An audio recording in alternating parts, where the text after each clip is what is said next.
Alright, this is the final stretch, hopefully, as we get set towards uh All-Star Pro final shows.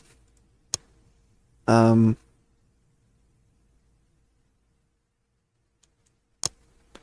and we're here in December at ASP Final Appeal. That is tonight. And we've got a lot less workers than we used to. As a bunch of them ended up leaving.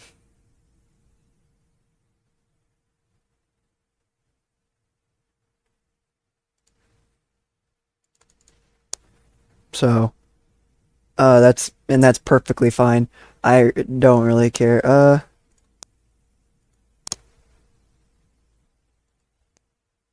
I'm not doing dirty tricks with anyone. Let's see. I'm gonna try and adopt a friendly attitude towards some other promotions.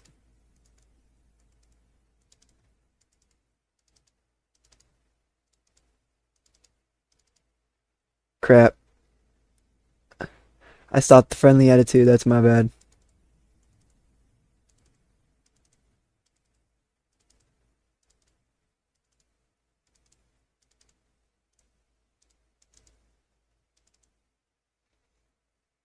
The Nuclear Wrestling League, Pride, Glory, Honor, Quebec Pro, RAW, SNP, SWF, Total Championship Wrestling, Ultimate Championship Wrestling, World Class Pro Wrestling, World Level Wrestling, Zen. Alright.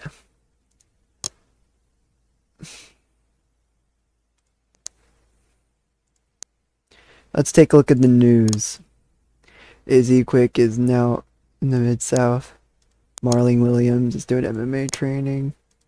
Tank Bradley changed his body. Kate Lilly. Perry Longstaff.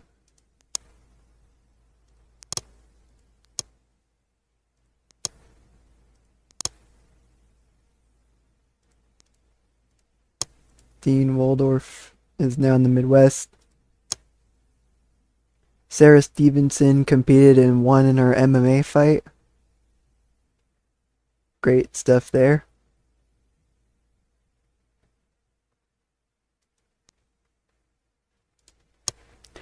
The 13th Frenzy taping got 5,521 viewers with 1,078,880 viewers overall. Great stuff there. Marlene Williams also is doing an MMA fight. An MMA signed with CILL on a one night only deal. The 14th episode of Frenzy got 9,729 viewers with 1,147,767 viewers overall. So let's take a look at the Frenzy stuff. Top 100. Frenzy number 14 was considered the second best show that we've done. And at ASP Frenzy 14, the Masked Grappler and Roger Montero's match with Coco Malloy in MMA, that match ended up being tied with Danielle Sweetheart versus myself as the best match of the save.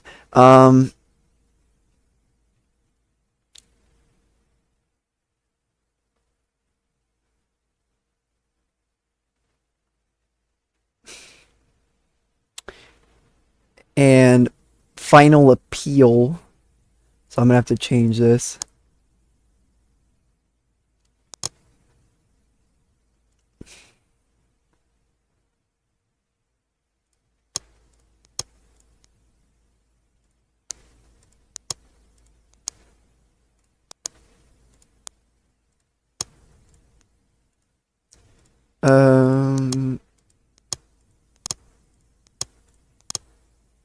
Sure, all out warfare.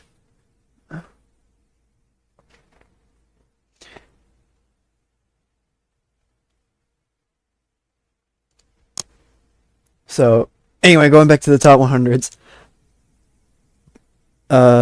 Masterclass was the highest attendance at 742. We reached 332 people in attendance at Final Appeal. Overload had 219.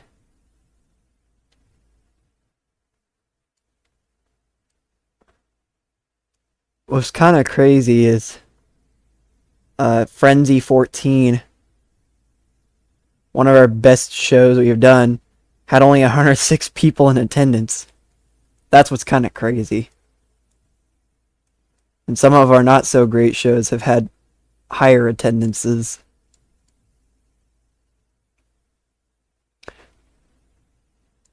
Pay-per-view buy rates.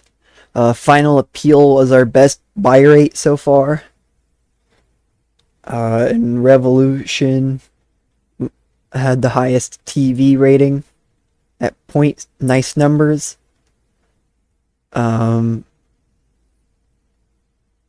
Frenzy 14 had the highest viewership.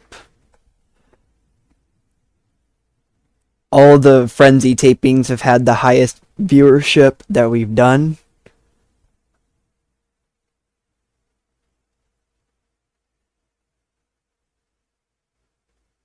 Honestly, all the Frenzy tapings were pretty good though, too. And our best show, Writing on the Wall. Where'd it go? That's TV ratings, viewership. Writing on the Wall had 564,887 viewers. That was our best show we've done. And that had less than 1 million people watching.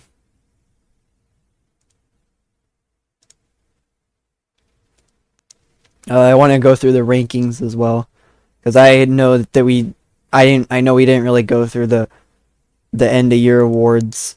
Male Wrestler of the Year, there was nothing really going on in 2023.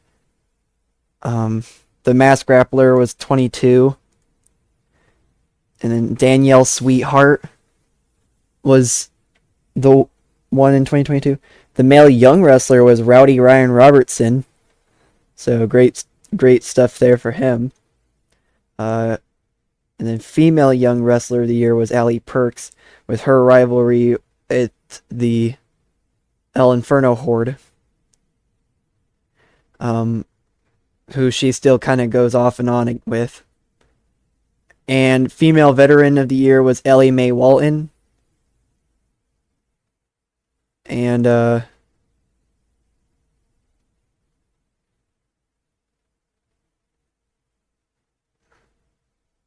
looks like we don't have a Male Veteran Wrestler of the Year. Match of the Year 2022 was Danielle Sweetheart and myself. Best match we've ever done. And then 2023 was MMA versus Ava Anderson at Masterclass. I'm not really sure what would be the match of the year this year, but I imagine it'd be the match in the top 2 match of the year. The card of the year, Vital Signs was 2022. Early Warning was 2023. This year we're definitely going to have our best show of the year, best show on there. Male play-by-play 2022 was Terry Smith. Male color commentator was also Terry Smith. Our male referee was Brett Graveson. And Peyton Penn was our female referee of the year. Um, I did, I did potentially think about doing a figurehead. And basically, what a figurehead is that the company figurehead, also known as the quote unquote ace in Japan, is the worker who is positioned as the face of the company. Not only do shows generally revolve around them, but they are also the primary focus of all the marketing and merchandising that the company does.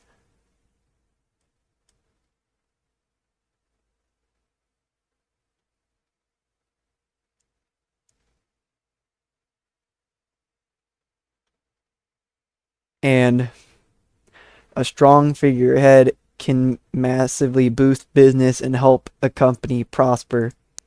There's also the figurehead heir, which the figurehead heir is explicitly being positioned by the company to become the next figurehead.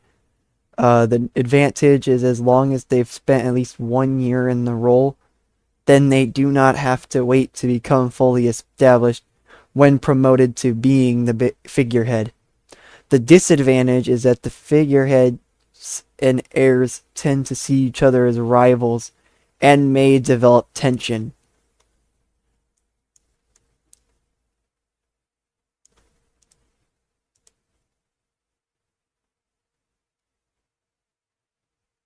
So there's a lot of options here, but we could have Dr. Funkenstein as the figurehead heir.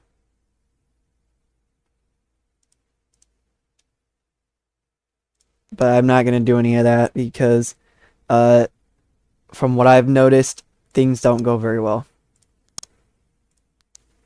Um, I'm going to upgrade production just because I think it's worth it.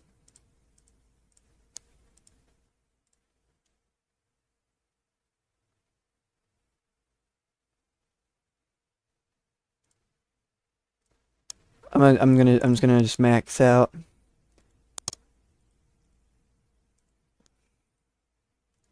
So that way we're doing some of the best stuff we can do.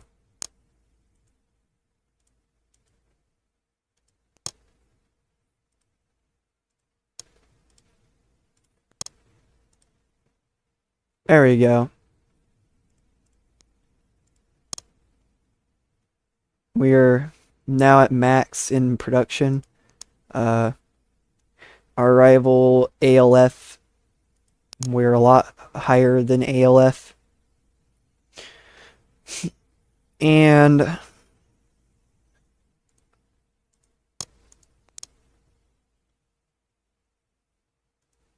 we're at 38% in merchandise.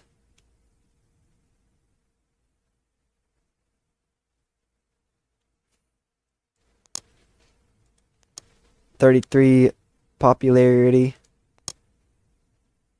as of right now. But hopefully this is the final stretch. Uh, our locker room morale is excellent.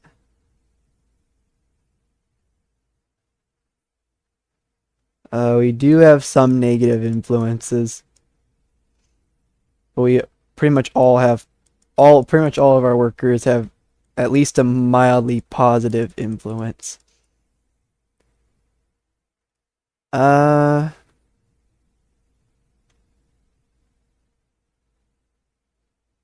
let's do let's throw in a masseuse and a chiropractor. We'll also do catering.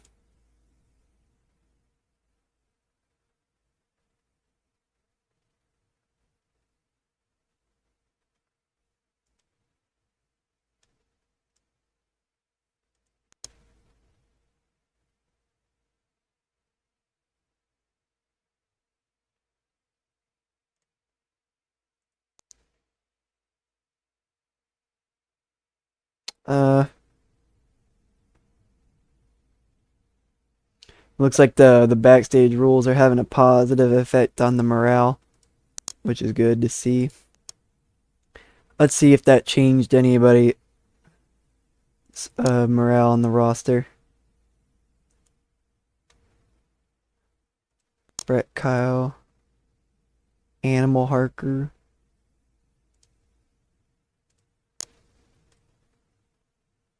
Duplicate.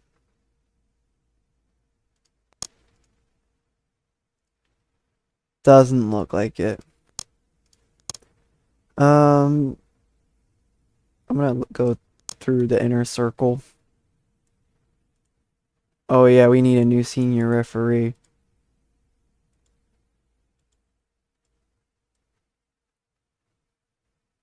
Looks like Gregory Chapman is our senior referee. Phenomenal E is still our senior road agent.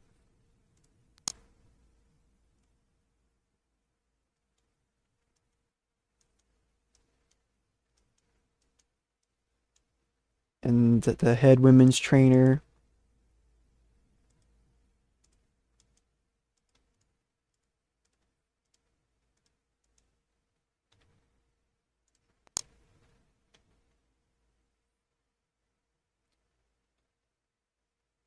Uh, I'll just keep it the inner circle at that. But let's get set for ASP All Out Warfare.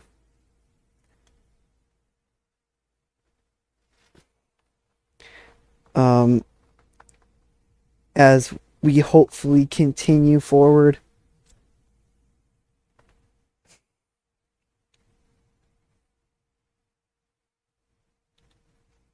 And as we hopefully keep on doing great stuff, let's not give anyone the night off.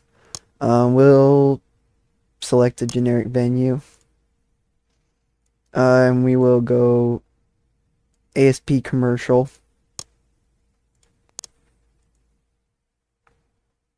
Booking team meeting. We have 179 creative energy. So, let's do an angle idea. Likely to succeed. Do a character idea. A safe bet. And then we'll do a creative finish. A safe bet. And we'll do another character idea. Likely to succeed. Alright. Locker room incidents. Mosher and Henry Bennett created a fun, relaxed backstage atmosphere backstage. They did a impromptu karaoke, pre-show training drills. Phenomenally has a character idea. Coach Norman was brought before the wrestler's court, accused of being an hour late to pick up his assigned travel partner. The judge, Brett Graveson, found him guilty and sentenced him to pay for his travel partner's meals for the next 3 shows. There was a positive impact on Coach Norman. Terry Smith and Finley O'Faraday have been getting on pretty well recently. Cool beans. Houston Hanley and Becca Barton have bonded recently. Cool beans. And so has Terry Smith and Mitchell Aldred. We're just getting all kinds of crazy stuff going on. I'm gonna wait to do the inspire. I'm gonna inspire on the last episode of Frenzy, I think is what we'll do. I'm going to pull a rib on someone. Let's pull a rib on not Amo Delgado. Let's do Axel Brown. I went down with the rest of the locker room. Cool beans. And yeah. I'll book the main event and then the rest of the show will be thrown down. For our main event,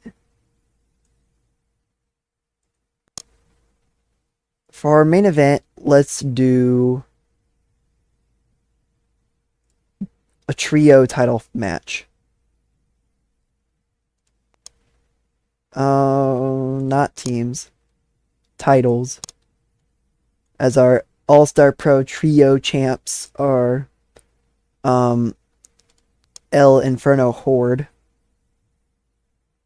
So let's have them defend their titles.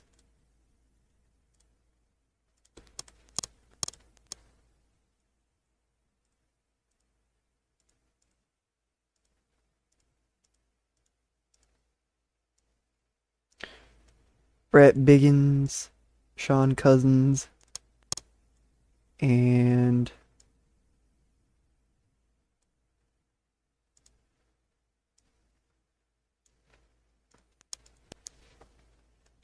um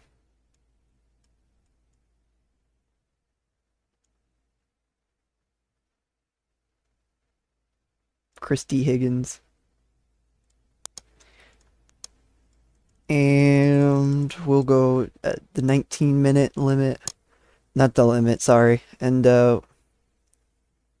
we will actually have new trio champs, where Purple Viper will be pinned by Christy Higgins. And we'll have this be a steal the show. That'll be our main event. Oh, wait, whoops. Forgot to make this a trio title match. And Gregory Chapman will be our referee. Perfect.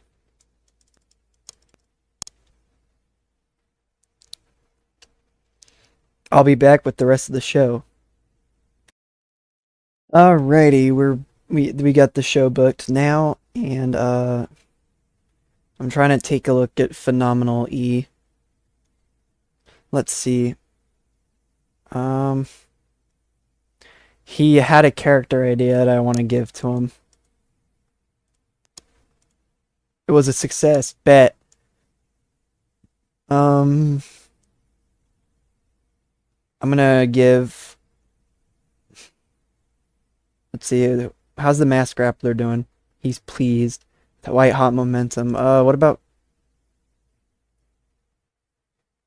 Not Clarence. Let's do Clark Smallbone. Has normal morale and warm momentum. Okay, let's give him a creative idea. Likely to succeed. It was a success. Perfect. Let's do I'm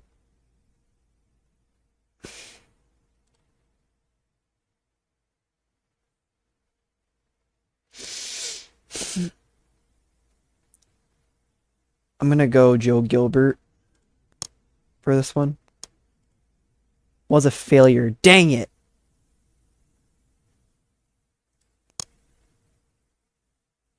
Now his momentum's even worse than it was. Well, here we go, I guess. In our first ever Root Rules match for a title, we had the Masked Grappler versus Clark Smallbone in our opening contest.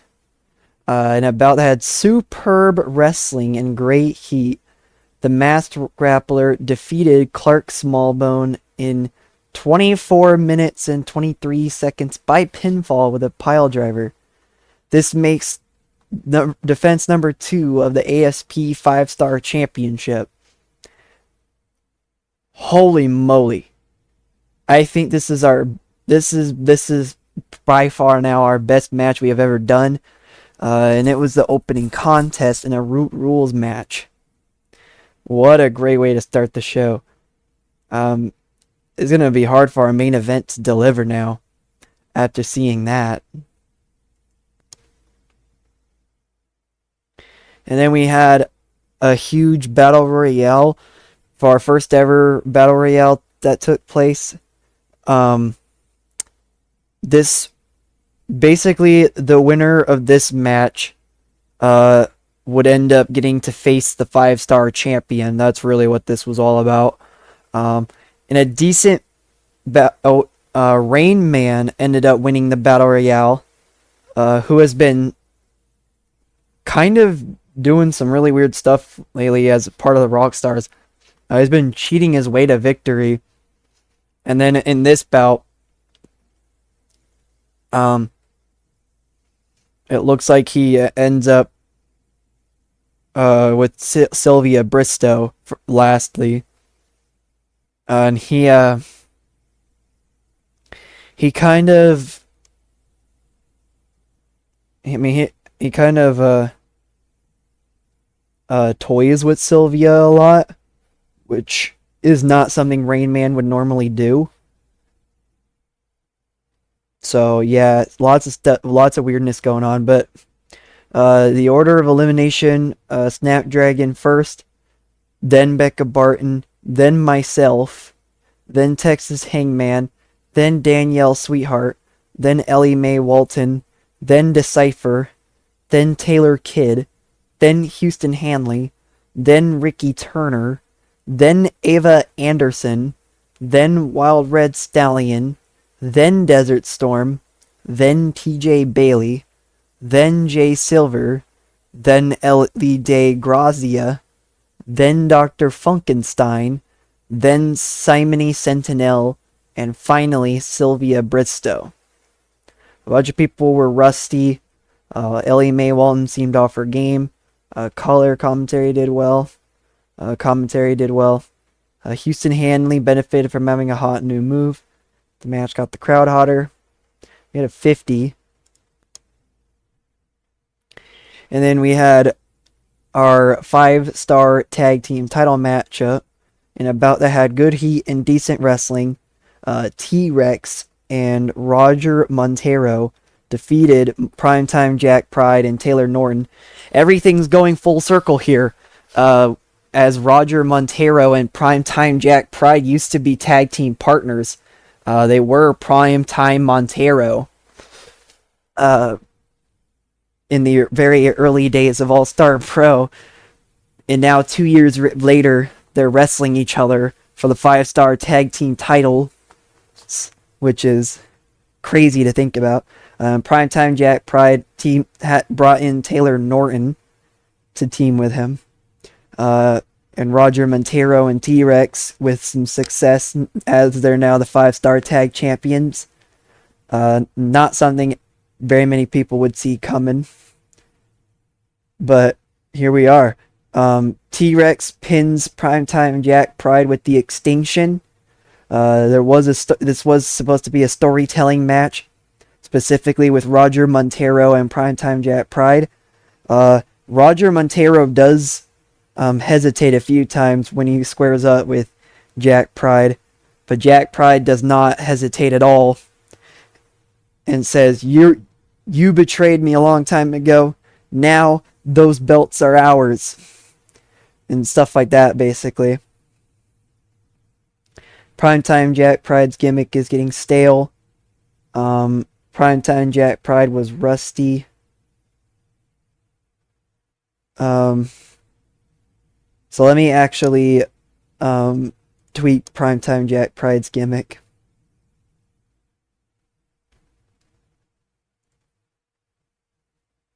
I can tweak it. Perfect.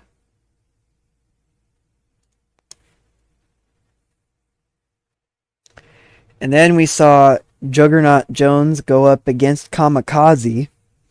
In a decent match, Kamikaze defeated Juggernaut Jones in 8 minutes 57 by pinfall with a reverse 450-degree splash. Yeah, the match got a 42. Not bad at all. And the commentary gave the match a boost.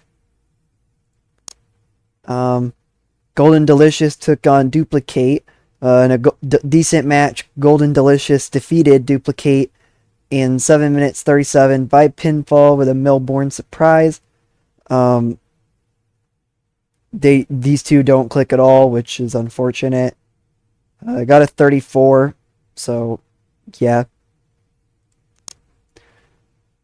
Nothing too crazy. And then we saw um, lots of chaos taking place. In the first, on the first 2 minutes, Brett Biggins is doing lots of dramatic acting. Uh, Dr. Funkenstein in 2 minutes afterwards. He's just being funny and making a lot of jokes, basically. And then MMA basically is just working the crowd, uh, using her overness to her advantage for 3 minutes. And then part 4, Izzy Quick was doing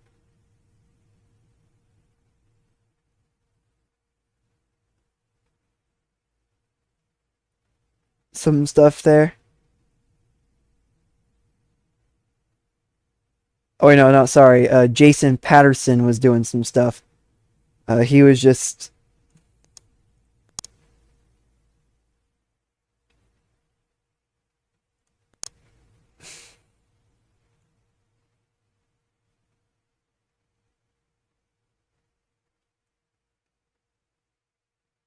He was just cutting a promo, but it didn't do very well.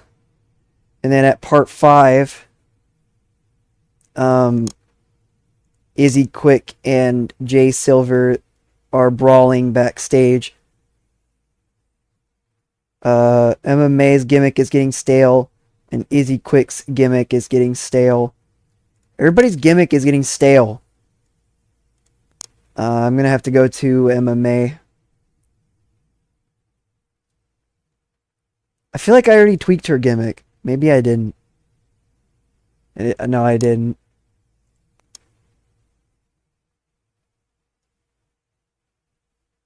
So I tweaked her gimmick. And then it said, I think it said Jason Patterson's gimmick was getting stale.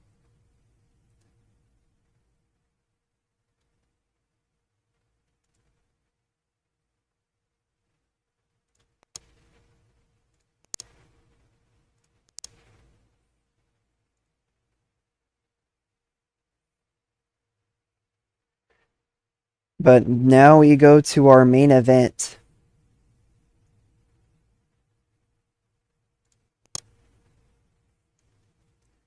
And our main event does deliver with a 51. Good stuff there. And we already know the outcome of this one. Brett Biggins, Sean Cousins, and Christy Higgins become the trio champs in 18 minutes and 40 when Christy Higgins pins Purple Viper with a Florida upswing. The wrestlers were supposed to steal the show, and I think they did a pretty good job considering our opening contest. And Sean Cousins was visibly tiring towards the end, but that's okay. And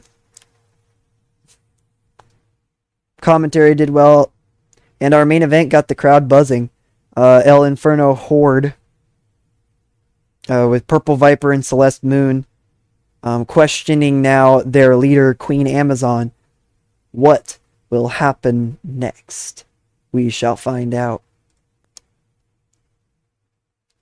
And the show got a 53, with our opener being our best matchup we've ever done.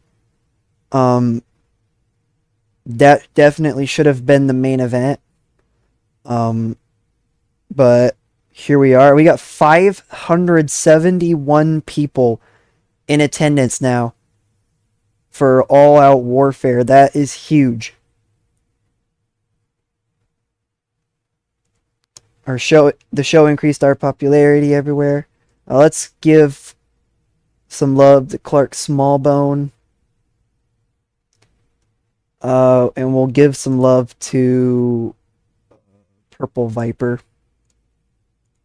Praise for a great performance. Praise for a great performance. They both seemed pleased. And we still gain profit with $255,099. Our popularity does go up everywhere. Um, we're that much closer to getting to small.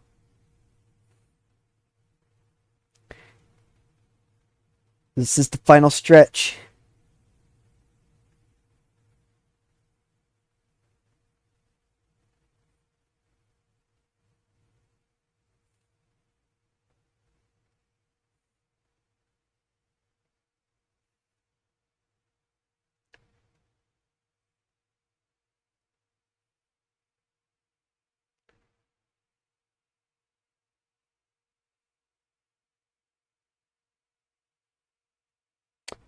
And now we wait.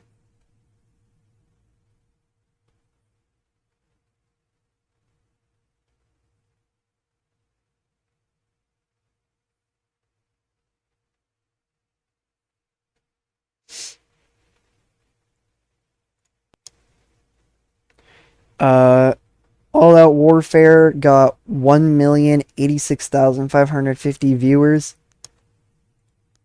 Great stuff there.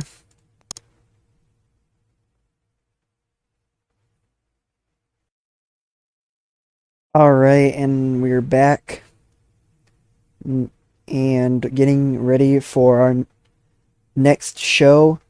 Uh, I thought this was very fitting since this would be our last show uh, that isn't Night of Legends. I thought this would be very fitting.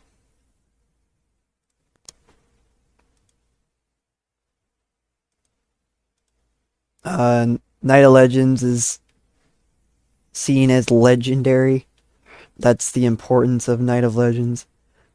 But yeah, I decided before we do the last Frenzy show in Night of Legends, I thought this would be very fitting to be our last show of that, calling it No Time to Say Goodbye. Um, I just thought it'd be a nice name for it. And yeah, let's see.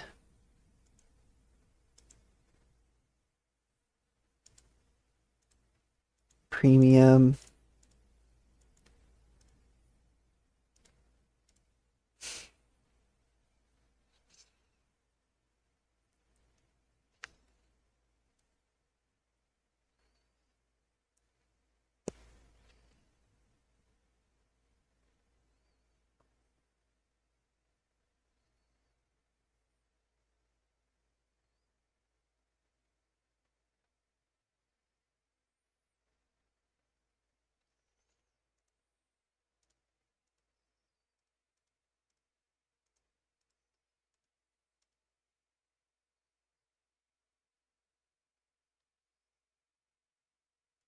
I'm just gonna keep it at that.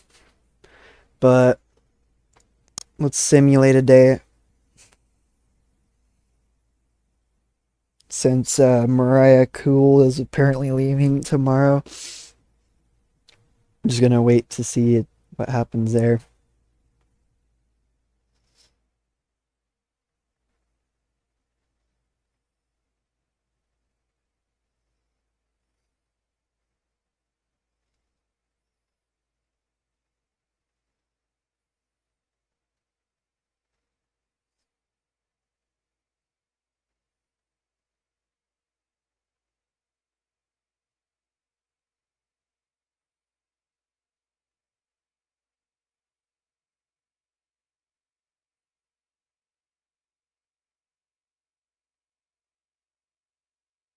And yeah, a lot of things have been going on here, and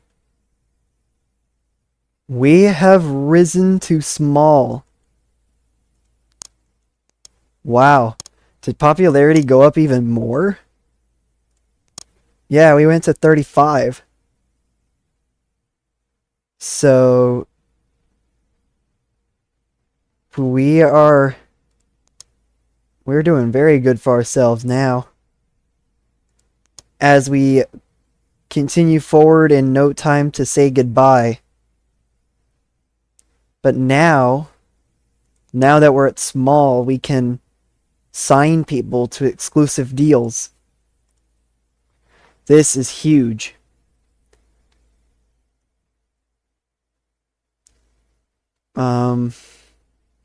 So that is what I'm gonna do.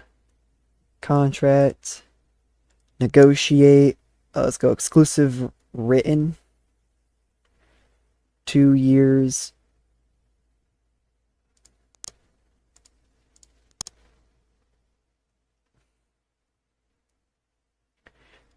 Annette.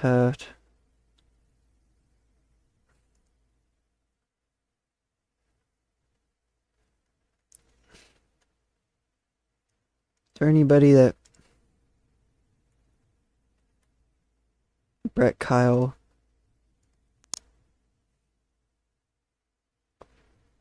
Per month.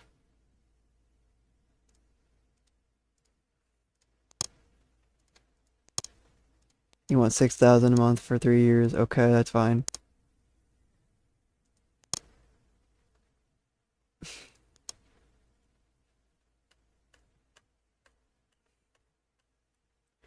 Becca Barton. Exclusive written. 2 years.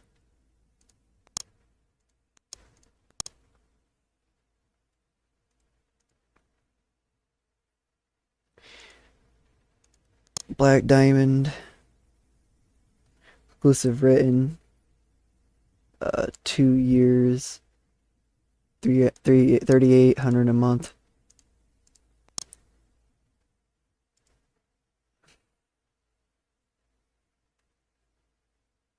Celeste Moon. Exclusive written. 4,100 a month. Sure. We'll change that to 6,000 a month.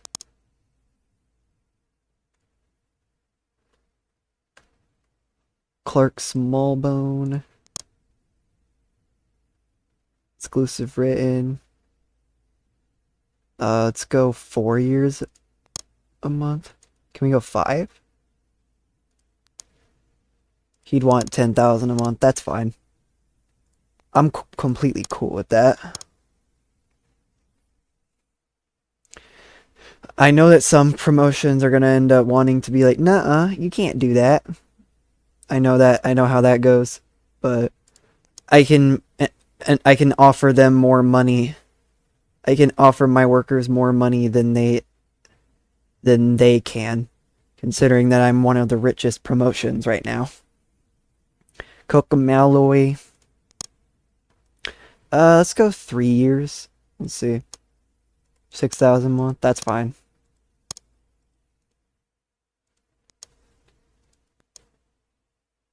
Exclusive written.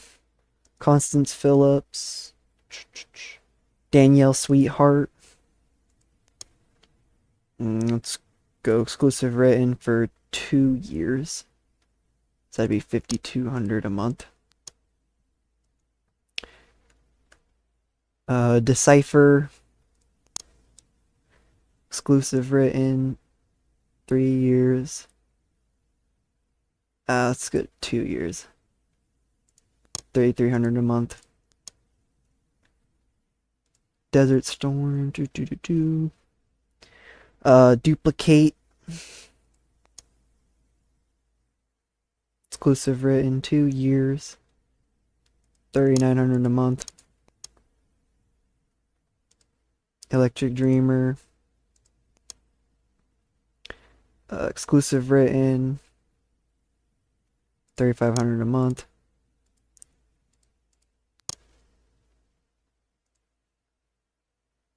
Ellie DeGrazia.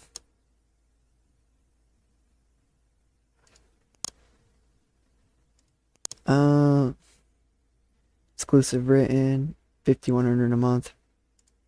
2 years. Ellie Mae Walton. Elsa Calvo, we'll try and keep her. Exclusive written 2 years. Oh wait, whoops. 4,000 a month. LC Robinson, MMA, exclusive written, 3 years, 6,000 a month.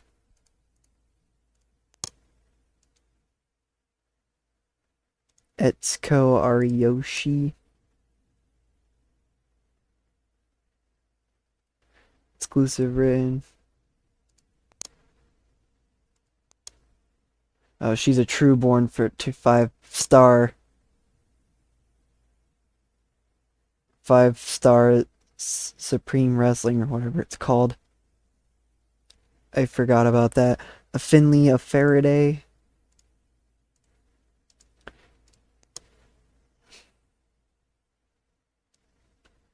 Let's go 2 years. Oh yeah, I forgot about that. Let's just do events and ATV shows. Perfect. Flying Patriot. Houston Hanley.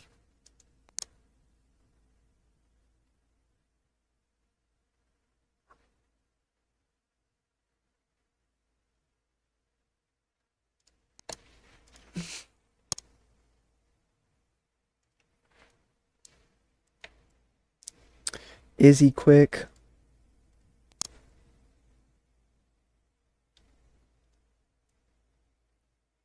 3 years. I'll go 6,000 a month.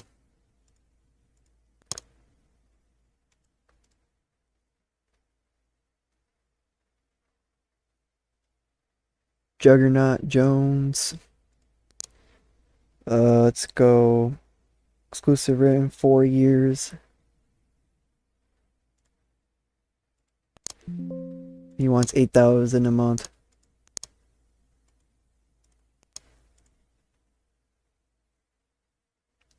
Kamikaze is kind of everywhere. Let's change that.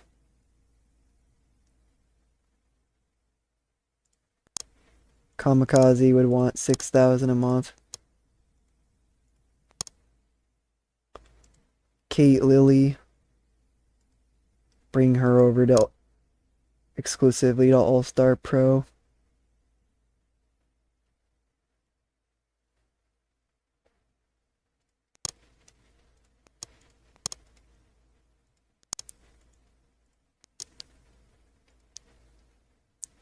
Lily Snyder.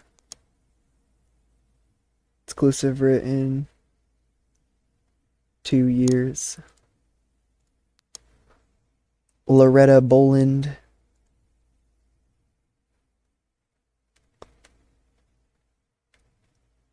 Mitchell Aldred. Exclusive written.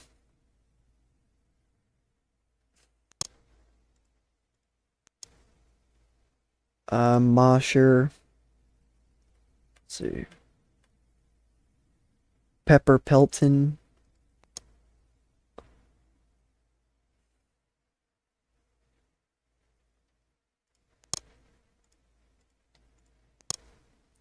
Perry Longstaff. Exclusive written 2 years.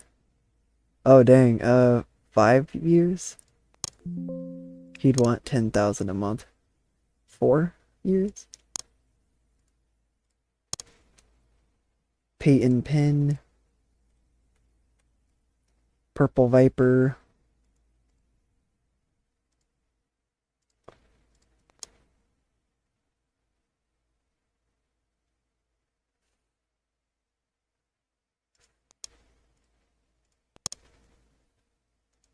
We'll do Queen Amazon as well.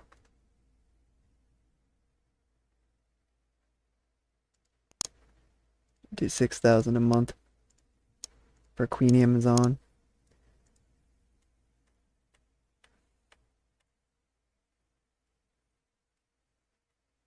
Sarah Taylor. Exclusive written.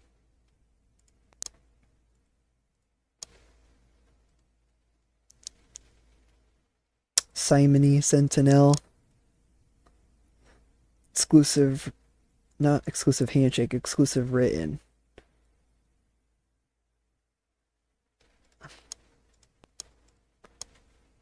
Snapdragon.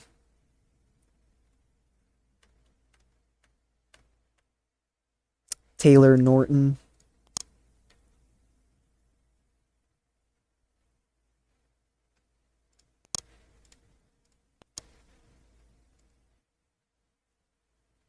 Tex Tagan. Exclusive written. Everything except house shows. Oh, okay.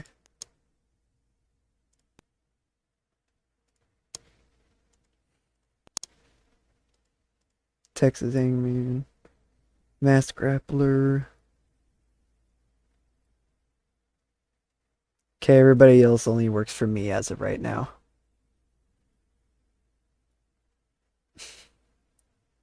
I'm still gonna try and sign T-Rex to a exclusive deal, considering that he's one of our best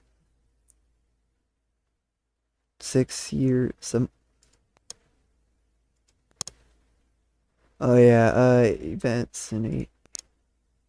Oh, he'd want 23,000 a month off. Jesus Christ.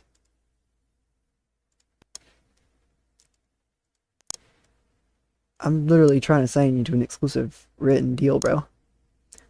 Why do you want so much?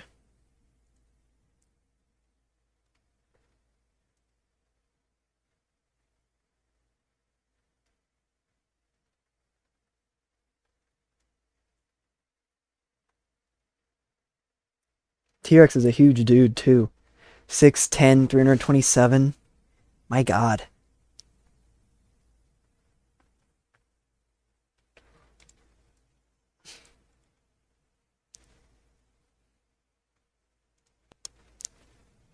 Alright. Let's simulate till Monday now.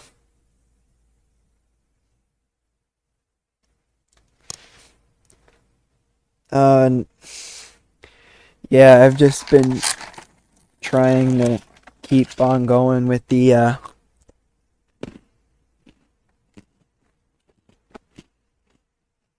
signings and everything else, pretty much.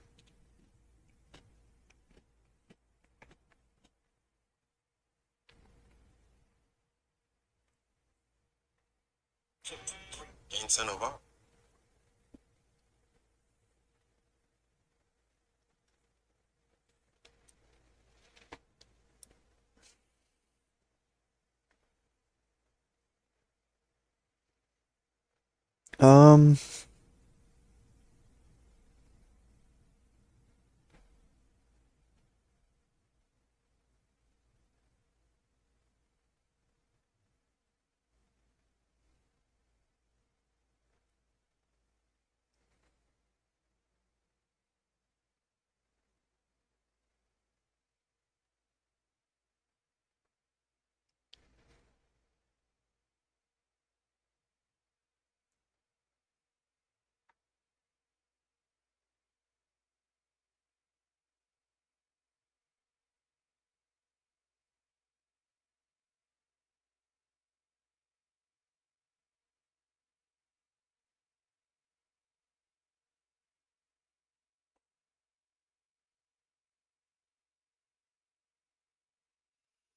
sorry, I'm trying to think of what I was gonna say.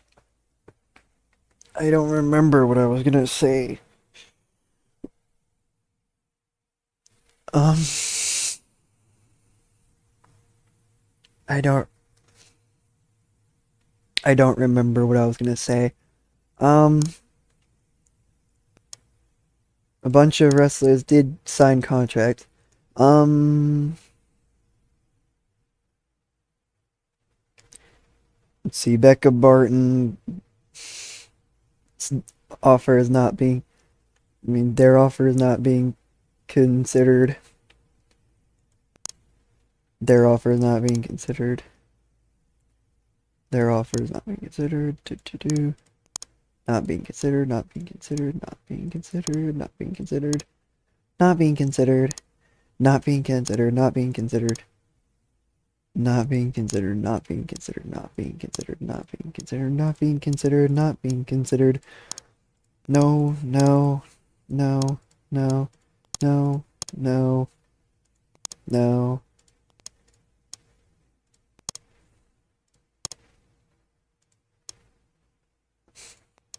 Alright, let's simulate till Monday now.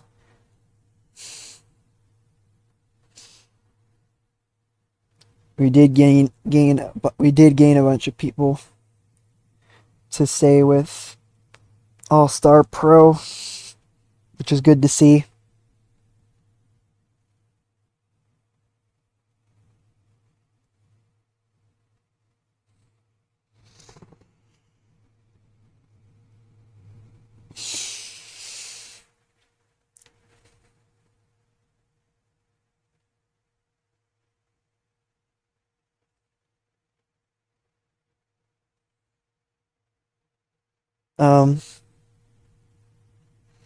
Some of you may have noticed that I ended up starting a whole new series for WMMA 5,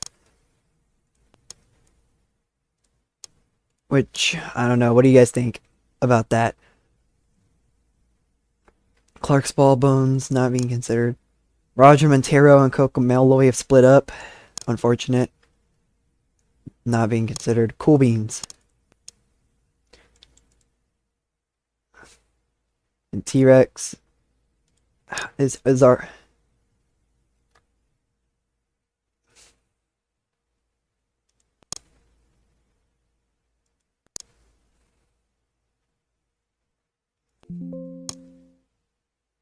Let's see, Clark Smallbone. Okay. I'm just gonna go as far as I can.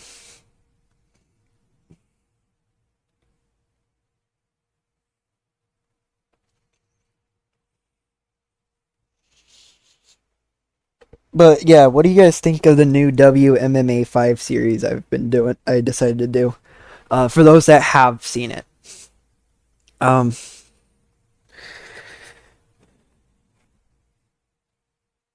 Some of you are like, what the heck is WMMA 5? It's a game where it's basically the same thing as TW9 or TW 2020, but instead of it being pro wrestling, it's mixed martial arts. It's really fun. And I've been trying to bring in All-Star Pro to the top as well. So, yeah, it's been really fun. I'm doing 2 different series for that right now.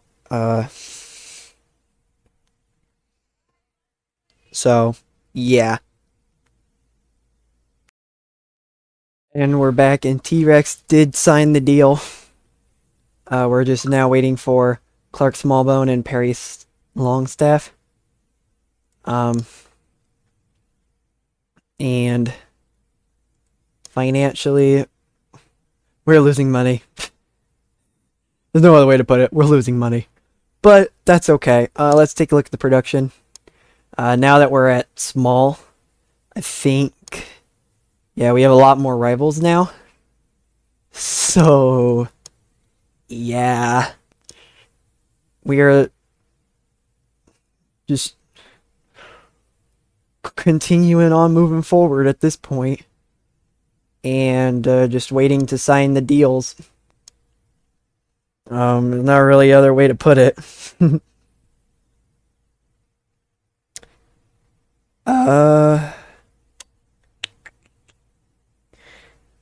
But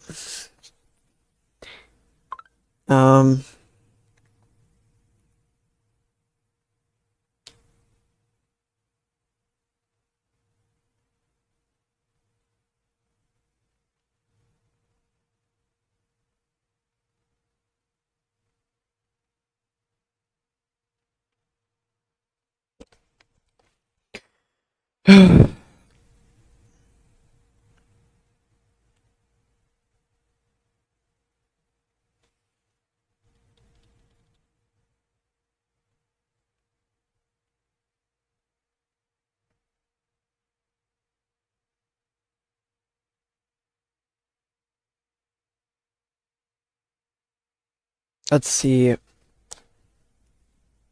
We signed the contracts. Dean Jenkins is available in a new game area. Bunch of friendly attitudes are taking place. Lots of new game areas.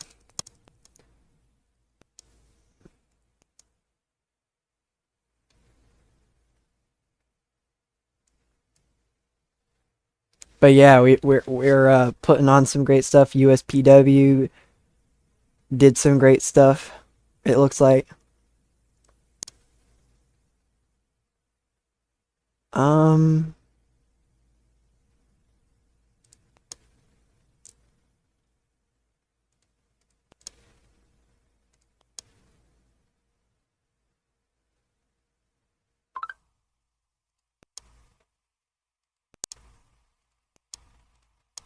Amber Allen.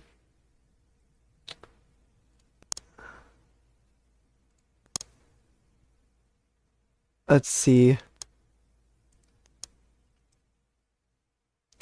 Are there any workers that I could sign? Let's go to hire positive influence. Can work in the United States. Wrestler. And I'm gonna throw in all the fundamentals at 80. Physical abilities, I'll do psychology, I'll do 80 as well. Is there anybody to hire? Match history.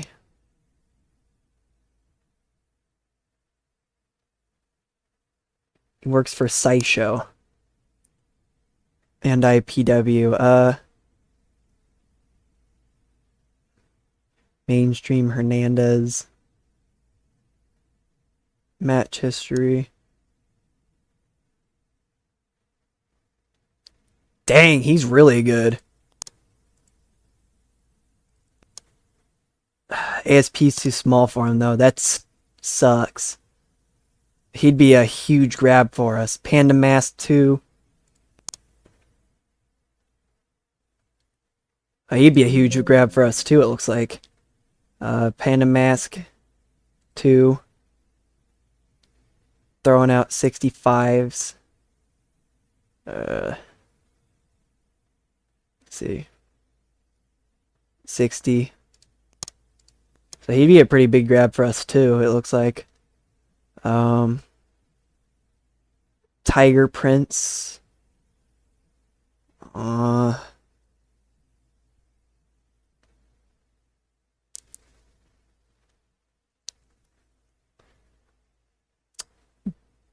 Quite unfortunate. Uh, 70, 70, 70, 70, 70. Let's see. Whole bunch of different stuff changed up. Okay, let's keep it at 80.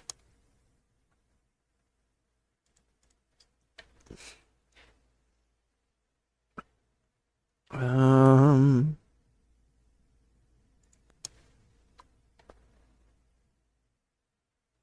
hmm.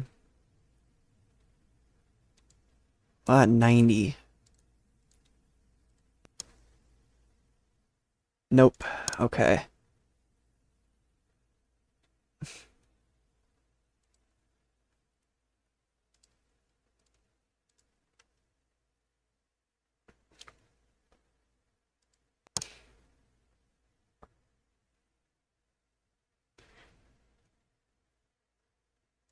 I'm just gonna popularity go at 70, I guess. Um, Amazing Firefly.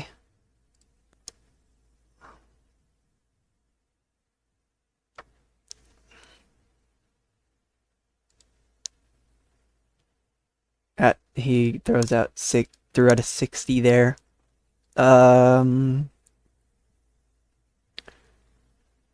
Kawashima. Let's see.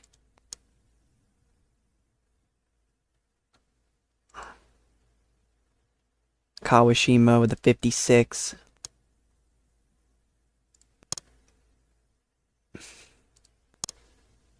I don't know. I don't know if I want to bring him in. Let's 65.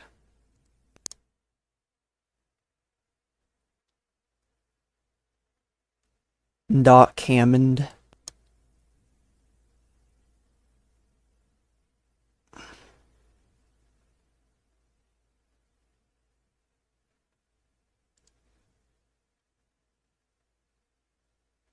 $52, $59.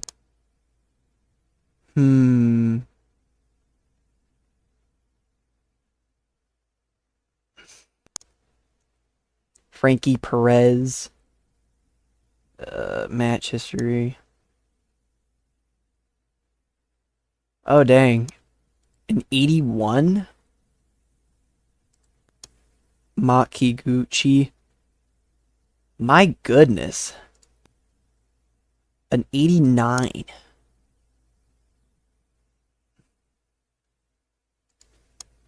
I mean, Frankie Perez ain't bad either.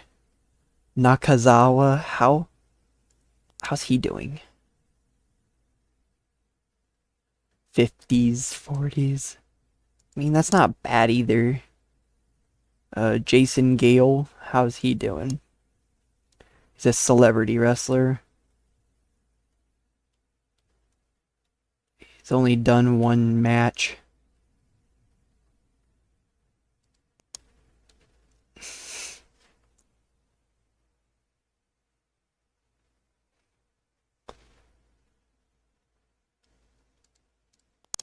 But he feels ASP's too small.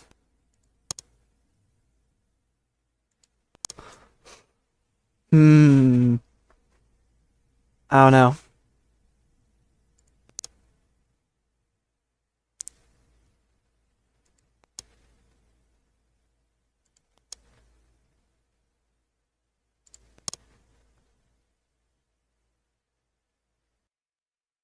Okie dokie, now we're just simulating on through until we get closer to the show.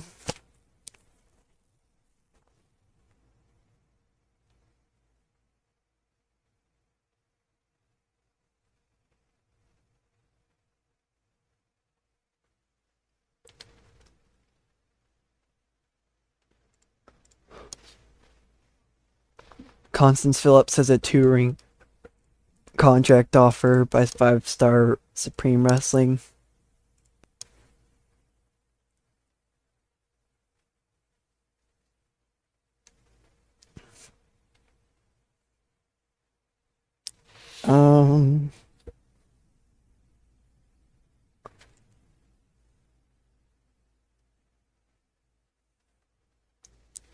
And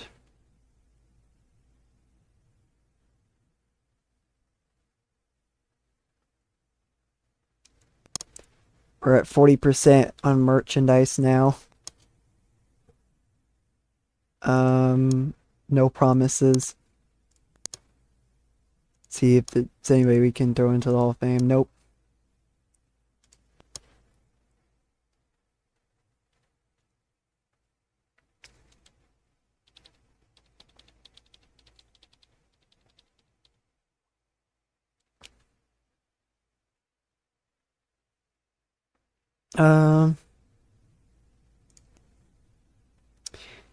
Yep. Now we're just gonna hopefully continue on going towards No Time to Say Goodbye. And I'm okay with keeping this on our booking team.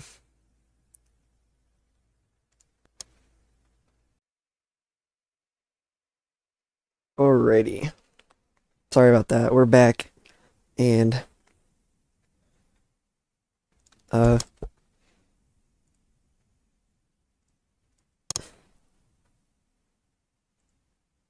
here we go for ASP No Time to Say Goodbye.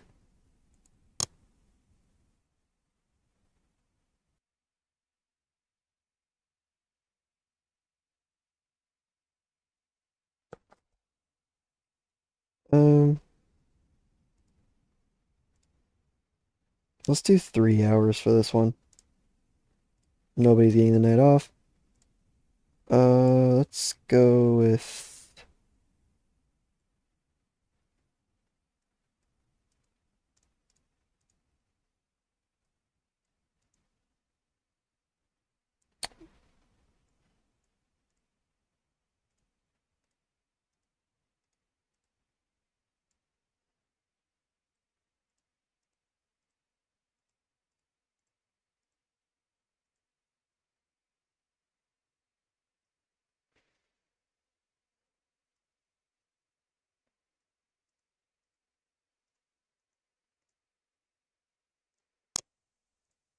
sure I guess. Uh Commercial network.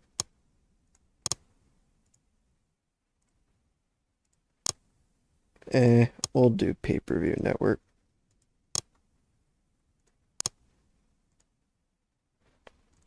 Booking team meeting. 236. Oh, 176. Okay. Let's go character idea. It's a big gamble, so I'm not really sure if I'm going to do it. I don't know why I kept that. Create a finish. A big gamble on T-Rex. Never mind. Let's do an angle idea.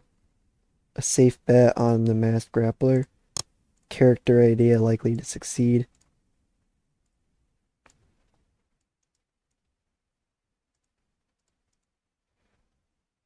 So I'm, no, no, no, no, no, no, no, no. Delete. Delete. There we go.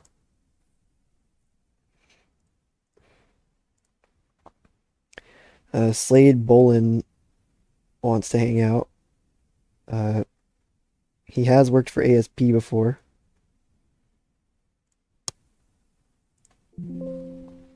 Pre-show training drills. Primetime Jack Pride.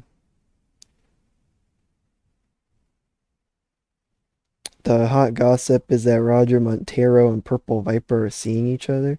Interesting. Rock and Ryan Turner and Terry Smith got into a heated argument. Let's do some team bonding.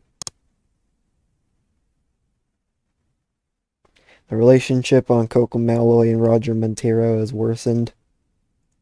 Everything else strengthened.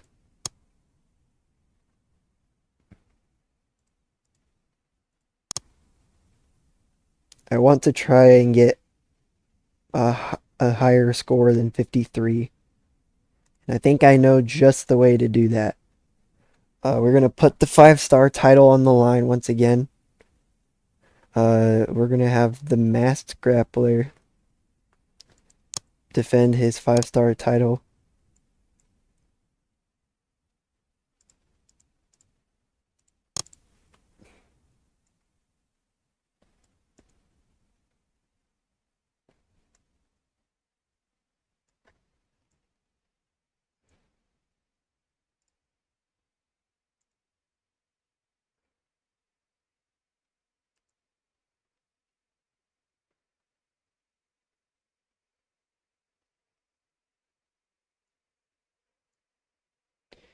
Up against Coco Malloy.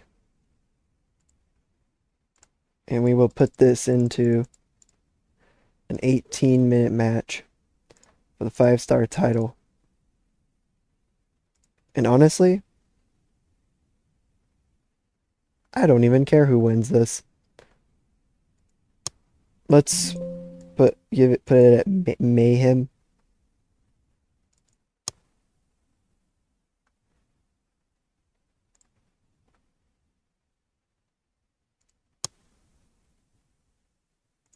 Yeah, I don't care. Um, I will be back with the rest of the show.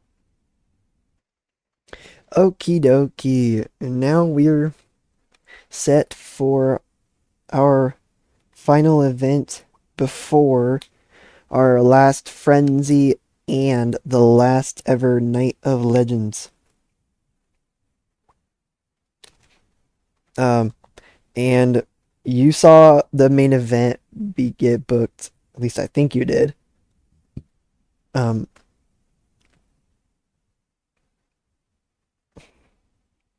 and now we're just gonna kind of leave it up to the rest of the show.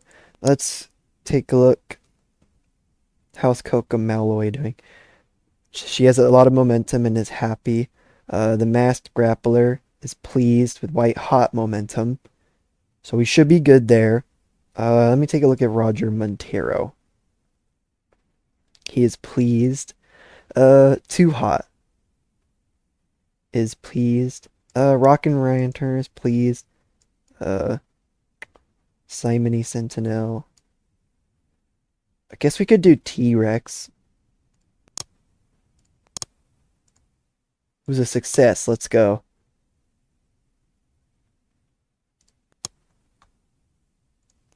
All right. And we got that settled. Now we start the show with Mitchell Aldred taking on Jerry Pepper.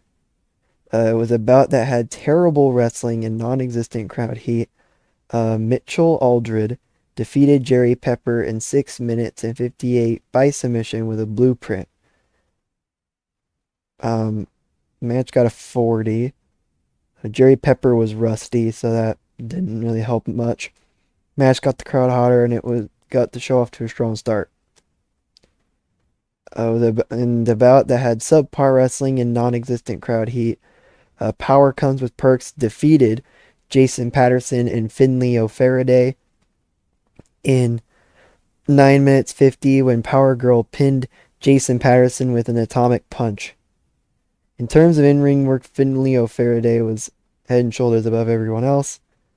We got a 39 rated match. Commentary did well. This duo had great chemistry teaming together. Jason Patterson was rusty. And then Coca Malloy backstage went on to talk about her main event match tonight for the 5-star championship. Basically mentioning how she was an incredible 5-star tag team champion, and that she'll be an incredible 5-star champion as well. And then Taylor Kidd and Ricky Turner took on Constance Phillips and Buzz Reed. It was about that subpar wrestling and non-existent crowd heat. Taylor Kidd and Ricky Turner defeated Constance Phillips and Buzz Reed in 7 minutes 36 when Ricky Turner submitted Buzz Reed with a figure 4. Constance Phillips was the weak link, and she seemed off her game. Commentary did well. We got a 38. Pepper Pelton took on Dean Waldorf. It was about that had non-existent crowd heat and subpar wrestling.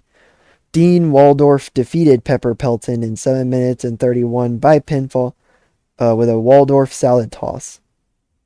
Interesting name, but good way to keep on going here. Dean Waldorf outperforms Pepper Pelton, so great stuff there. Commentary did well.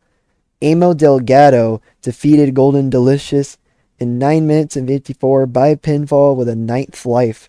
It was about that subpar wrestling and non-existent crowd heat. Amo Delgado did outperform, and Golden Delicious was really off her game. It was a 42. Commentary did well. And then backstage, the masked grappler, ahead of his title match, with Coca Malloy, he said that Um,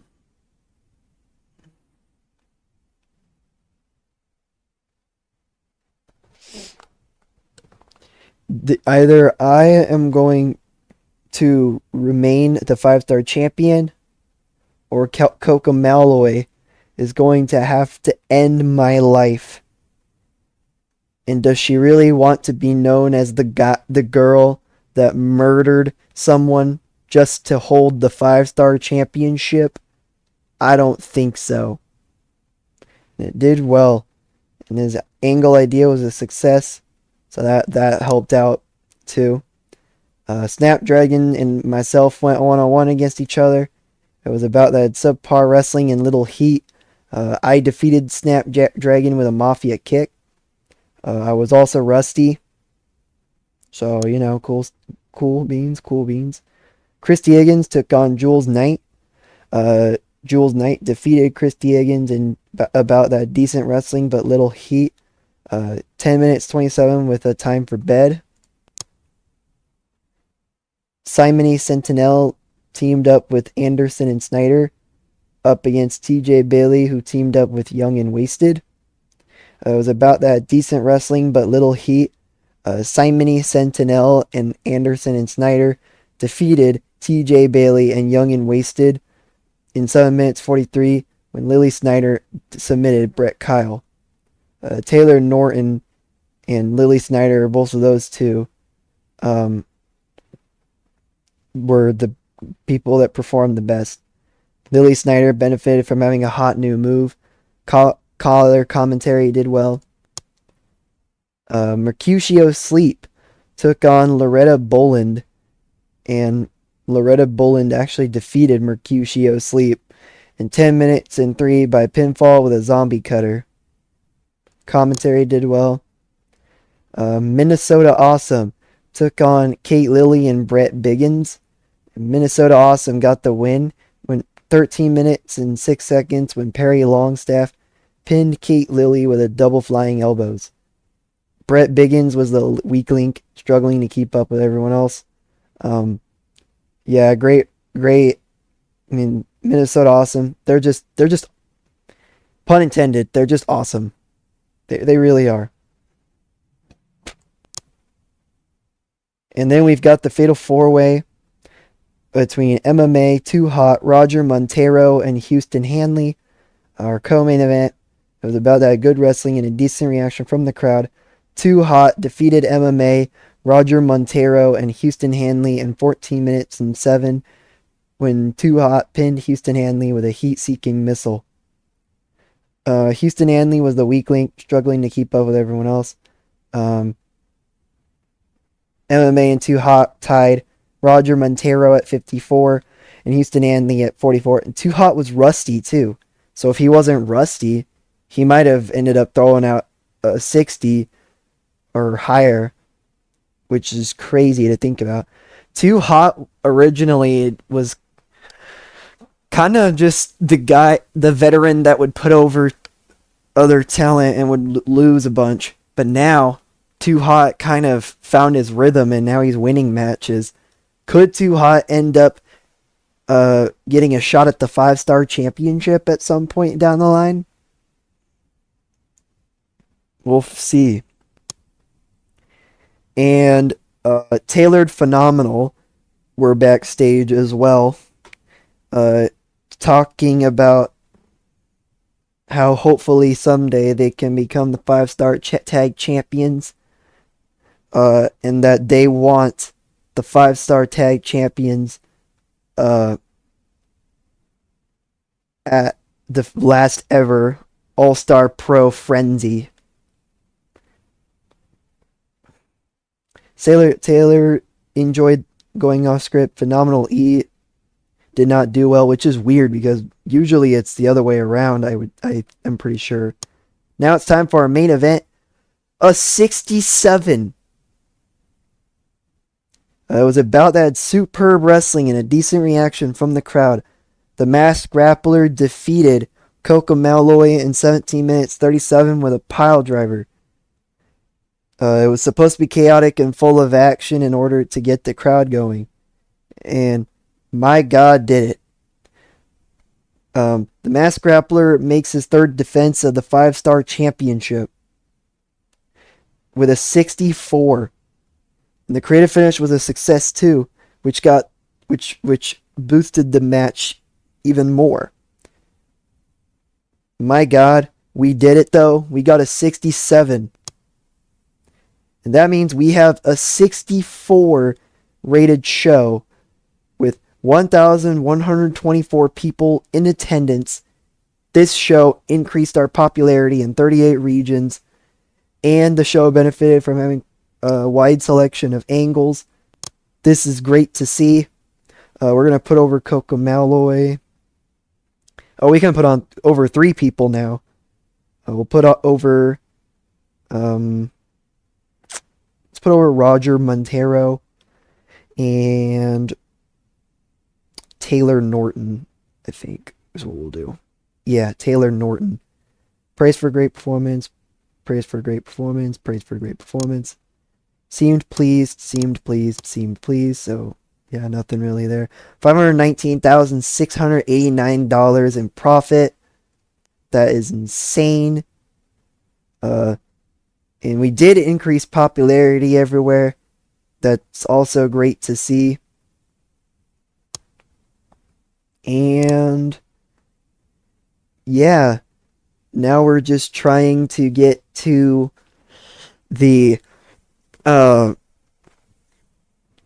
last Frenzy taping that we do before we go to the last ever Night of Legends. But yeah, it seems that we're doing very well for ourselves ahead of the last ever Frenzy taping.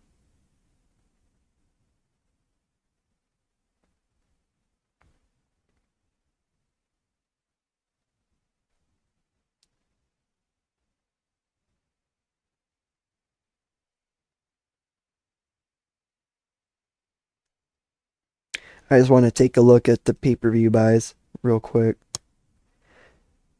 297,212 buys. That's awesome. And we have people going places. Mela Flash Hearts back.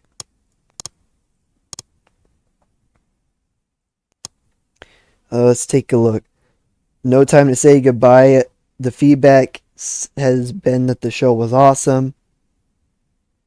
There was a lot of shows going on, it looks like.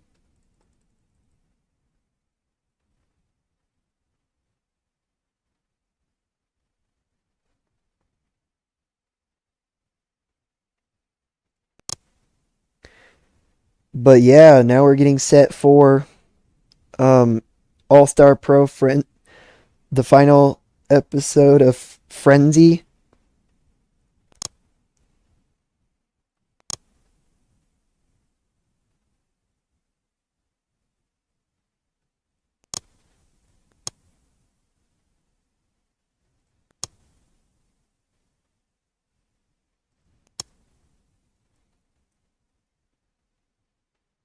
And I don't know why I continued on upgrading when we're pretty much at the final stretch now. We're ranked as the number 19th promotion now. Let me take a look at the other companies. Company Wars. Let's see. Yeah, here we are. Right there. We're no longer at this section. We're now etching even closer to becoming the number 1 promotion in the entire world.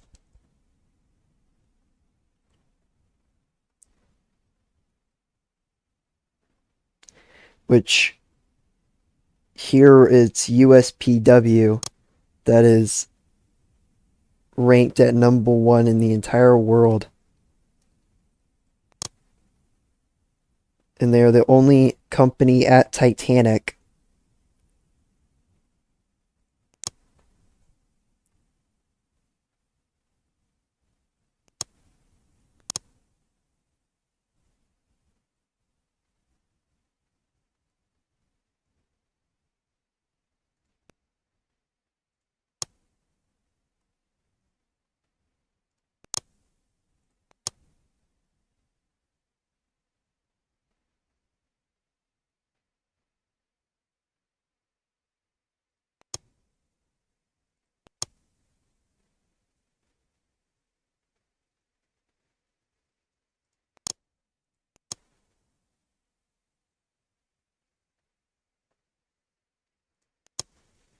I'm gonna try and bring in Frankie Perez once again.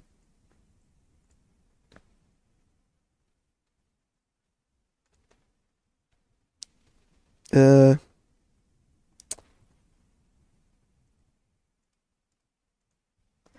I don't know. How does Doc Hammond do again? I forgot. Yeah, I'll bring him in.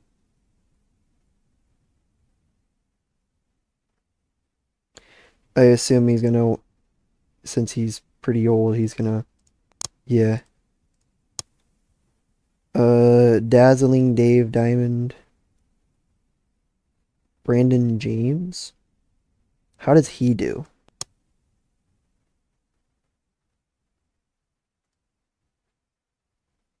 35.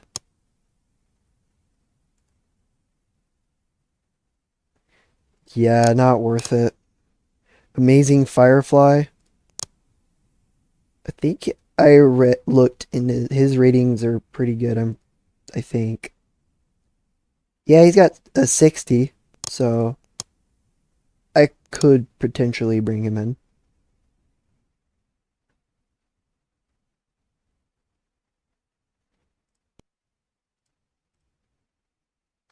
Perfect.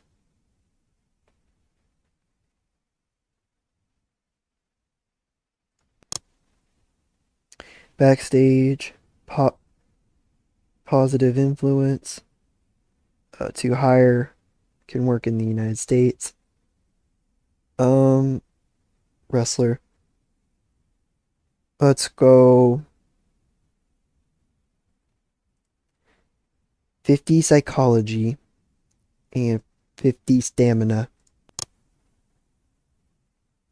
Okay, never mind. Uh, Fundamentals. Let's bump it up to 70.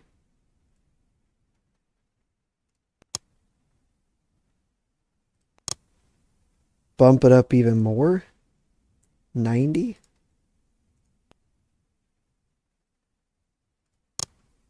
85.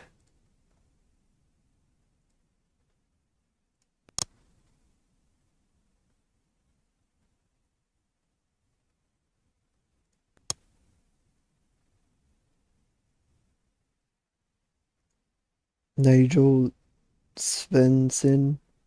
55. Yeah, I'm not sure. Fira Sawa.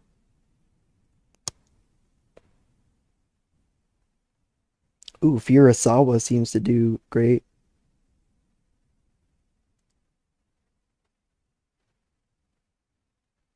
Yeah, let's bring in Fira Sawa. Heck yeah.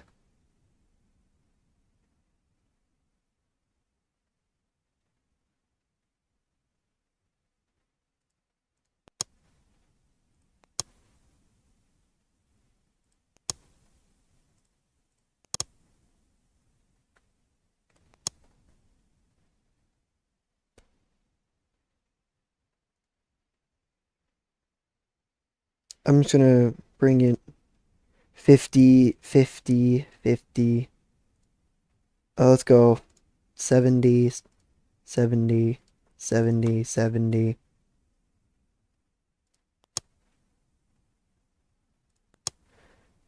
Bring in some more 70s.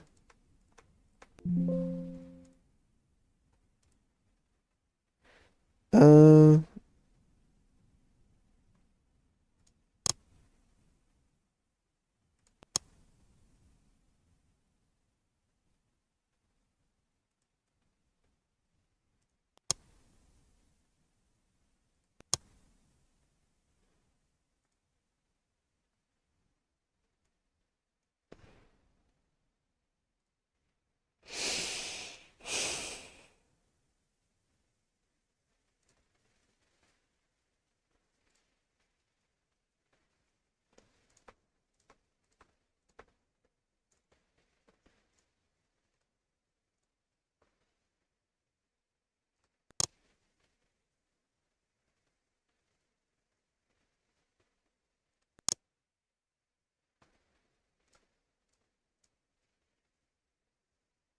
see. Um,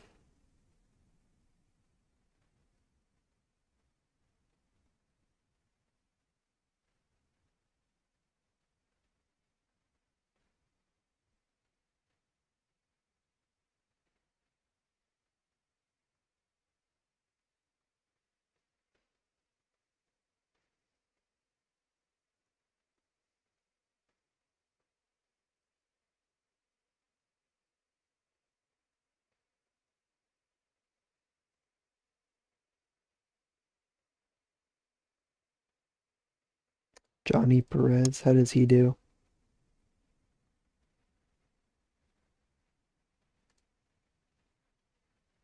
57.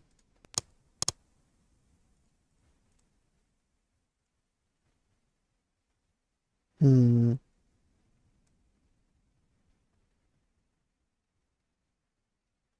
Masked Cougar.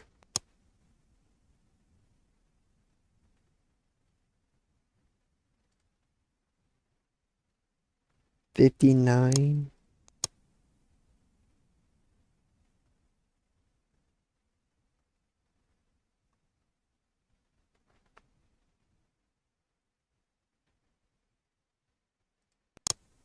That'll have to do.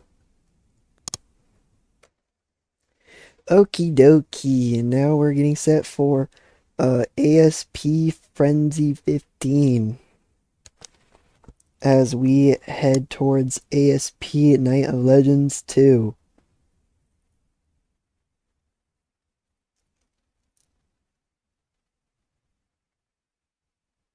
Sorry, ASP Night of Legends 3. No one's getting the night off. We will, for our final ever frenzy, go to Des Moines.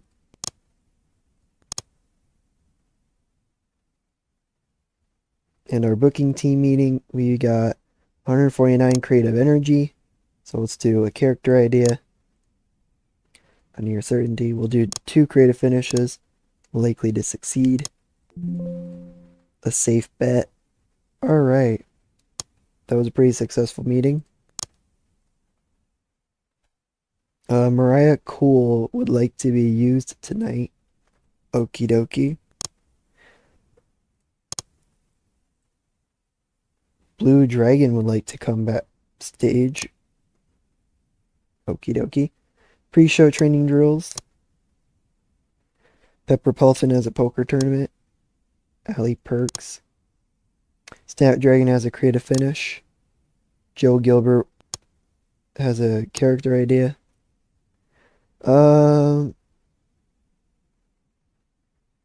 Let's do some meddling.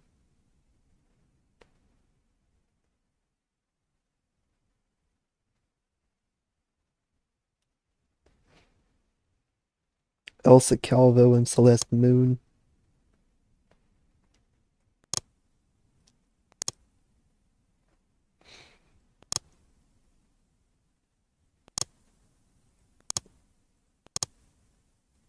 And I shall get booking. My god, that took forever. Ugh. That took so long to book the show. But we did it. We're here. And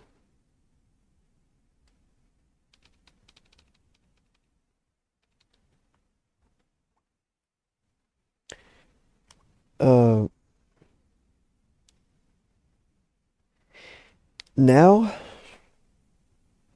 we get going on to Night of Legends 3. It's been a ride, guys. It's been a ride. For our main event, Too Hot will be wrestling Tank Bradley in a one-on-one matchup.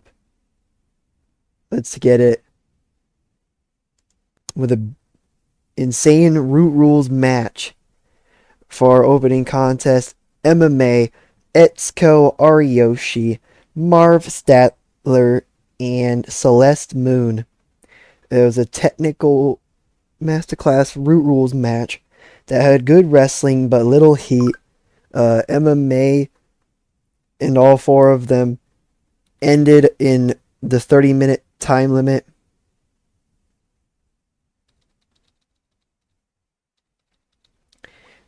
And it was a time limit draw.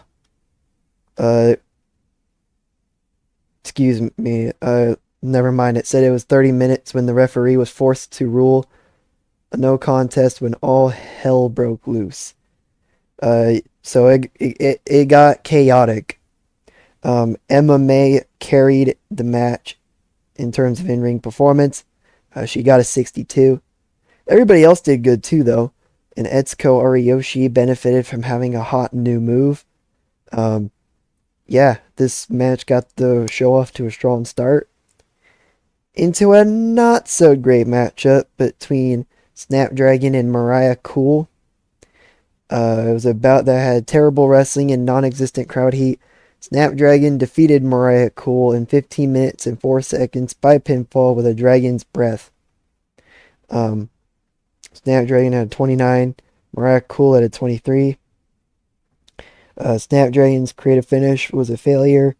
Mariah Cool was rusty. Commentary did well, though. Nothing too crazy there. Perry Longstaff had a awful interview that took place. That's unfortunate. Had trouble going off script. And Ricky Turner goes one-on-one against Wayne Bailey. This is ahead of the Gold Star final at Night of Legends 3. Ricky Turner will be wrestling Too Hot. And Too Hot was at ringside watching. I mean, he was in the crowd watching this matchup between Ricky Turner and Wayne Bailey. Ricky Turner defeated Wayne Bailey in 4 minutes and 42 by submission with a figure 4. This match was supposed to tell a story, which that story was Ricky Turner gaining some momentum ahead of his match with Too Hot. It looks like these two don't click, which is unfortunate. Wayne Bailey was rusty, and the match got the crowd down. That's unfortunate. Ali Perks took on Rowdy Ryan Robertson. And about that subpar wrestling and non-existent crowd heat. Ali Perks defeated Rowdy Ryan Robertson in 5 minutes and 35 by pinfall with a flatliner. The commentary did well. And yeah, we head over to some tag team action. Juggernaut Jones and Animal Harker. This would actually be a pretty good tag team, in my opinion, where they take on Kamikaze and Finley O'Faraday.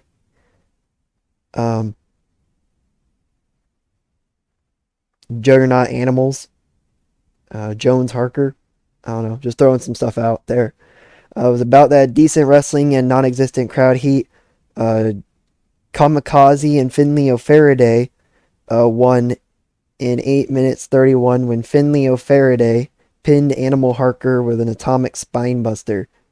Finley O'Faraday was the best performer, and Animal Harker was tied with Kamikaze, with Juggernaut Jones getting a 40. Commentary did well. Dane O'Hara and Dr. Funkenstein have good chemistry, as usual. We got the crowd interested again. Thank God.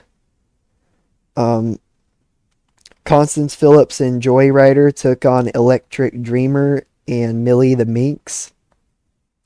It was about that had subpar wrestling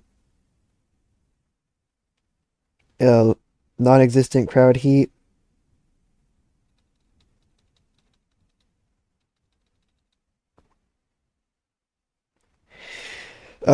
Constance Phillips and Joyrider defeated Electric Dreamer and Millie the Minx. in 7 minutes and 59 when Joy Rider pinned Millie the Minx with a Rider Rocker. In terms of in-ring work, Electric Dreamer was head and shoulders above everyone else. Constance Phillips was the weak link. Um, but yeah, some great stuff going on here. Um, we got a 44. And Taylor Kidd took on Golden Delicious.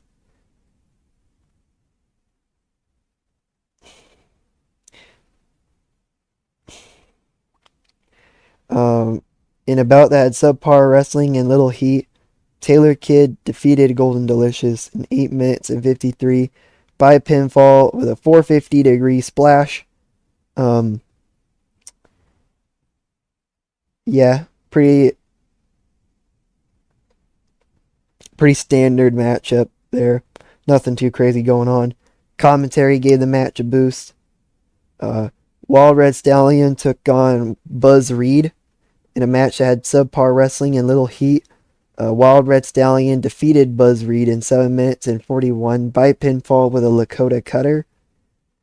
Again, pretty standard matchup. Commentary gave the match a boost. Primetime Jack Pride took on Mercutio Sleep. Mercutio Sleep won by cheating in 10 minutes and 11 by pinfall. He was in Primetime Jack Pride was rusty. Commentary did well. And then we see the Rock Stars take on Ashley Grover, Houston Hanley, and Simony Sentinel. And it was about that decent wrestling, but didn't have much heat. Ashley Grover's team defeated the Rock Stars in 14 minutes and 48 when Houston Hanley pinned Mosher with a Houston's problem. During the match,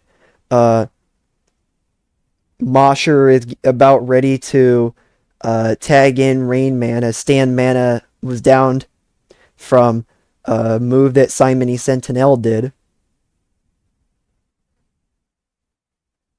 She took out Stan Mana, so he was out, and Mosher was ready to tag in Rain Man. And then Rain Man, as they're about to tag, he backs away. He walks out of there. He leaves and says, "Screw you guys," and throws a double middle finger to Mosher and Stan Mana, which then Houston Hanley picks up the win with the Houston's problem. This is insane. What is happening? What are we about to witness?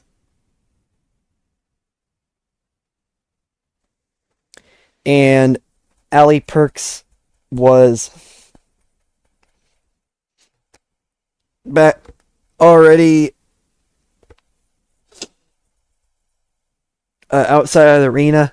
Allie Perks was just, Allie Perks was just chilling at a restaurant, and then basically he was talking about how she understands that she doesn't have as many perks as she used to. The crowd, the segment rating got in 37. So some great stuff there going for her. Perry Longstaff took on Joe Gilbert, in which Joe Gilbert lost in 8 minutes and 8 minutes and 1 second by pinfall with a missile drop kick. Commentary did well. Match got a 44.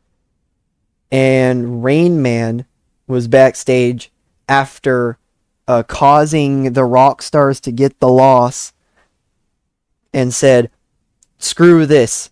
I'm done. I'm out of here." Then flips off everyone and says, "All-Star Pro, I hope you're happy. You just lost another talent. Good luck in your future endeavors. Hopefully your final event does a terrible job, and I hope you never become the best promotion again." I mean, not again, sorry. He says, I hope you never become the best promotion and that you fall down and go bankrupt. So he's just kind of like crashing out. And then we saw one of the first ever storylines we ever did. Original Sinner and Desert Storm. They wrestled each other again for the last time. And about that terrible wrestling and non-existent crowd heat, Original Sinner actually defeated Desert Storm in 14 minutes and 34 by pinfall with a choke slam. Great stuff there, and both of these two were rusty. Clark Smallbone was backstage talking about how he hopes to win the 5-star tag team titles once again with Perry Longstaff, and that whoever becomes the 5-star tag team champions, they will be wrestling those champs at Night of Legends. Speaking of the 5-star tag team titles, Minnesota Awesome was in the crowd watching as Taylor Phenomenal became the 5-star tag team champions. This is huge. Sarah Taylor pinned Roger Montero with a Newton's Cradle in 15 minutes and 25. Roger Montero was head and shoulders above everyone else. And Phenomenal E was the weak link. He was also rusty. Sarah Taylor had a strong connection with the young female demographic that enjoyed her winning. Great stuff there. The match got a 44. Yeah. Sorry, Roger, but T-Rex wasn't happy about losing and getting the pinfall. It says the crowd heat at the end is unclear, which, I mean, that kind of sucks, but oh well. And now we've got an 8-person tag team match. In a decent match. It was Clark Smallbone, Loretta Bullen, Taylor Norton, and myself that got the win over Brett Biggins, Sean Cousins, the 5-star champion, the Masked Grappler, and Sylvia Bristow. In 16 minutes and 14 when I pinned the Masked Grappler with a Mafia kick. And Sylvia Bristow was the weak link, struggling to keep up with everyone's in-ring performance. But everybody did a pretty decent job. I was again rusty. Brett Biggins' gimmick is getting stale, and he was really off his game. But that doesn't matter. T-Rex had a video package that was focused on him. And then our main event, Too Hot, wrestled Tank Bradley with Ricky Turner in the crowd.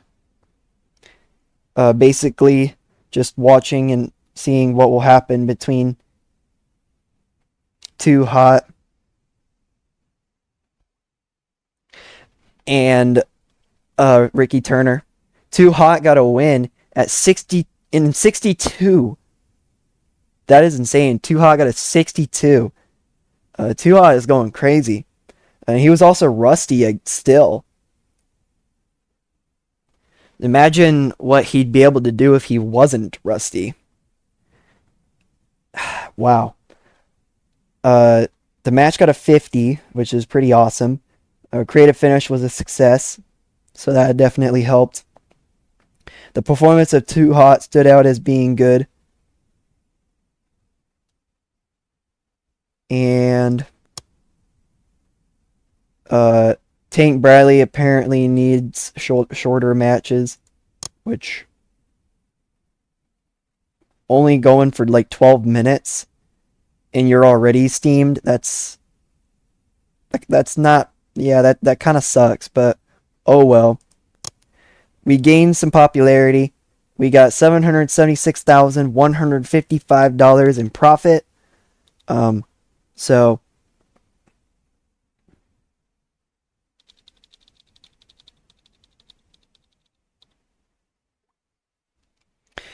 great stuff there.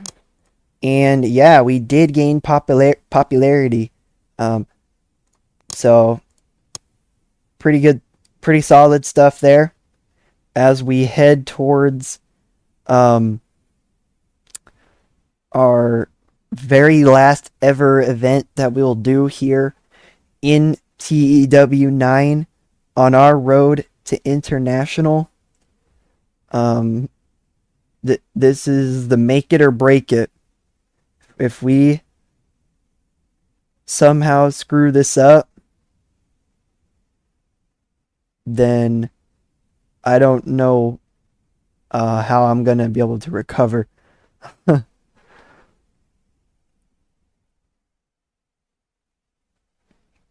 But let's see. The new signings don't even really matter. We got 2,011,946 viewers. Great stuff there. Um,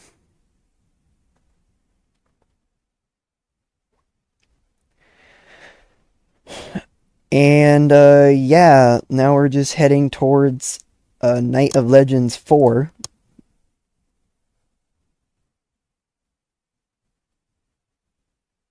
Um,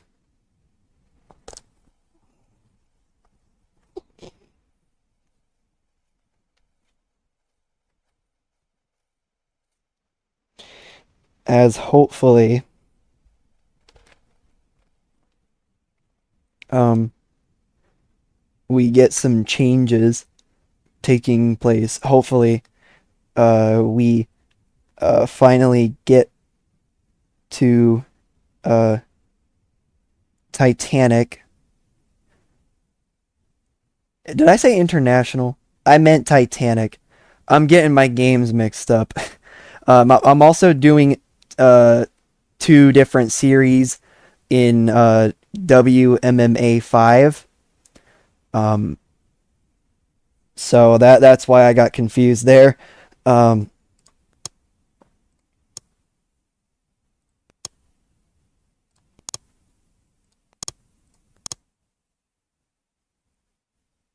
and basically,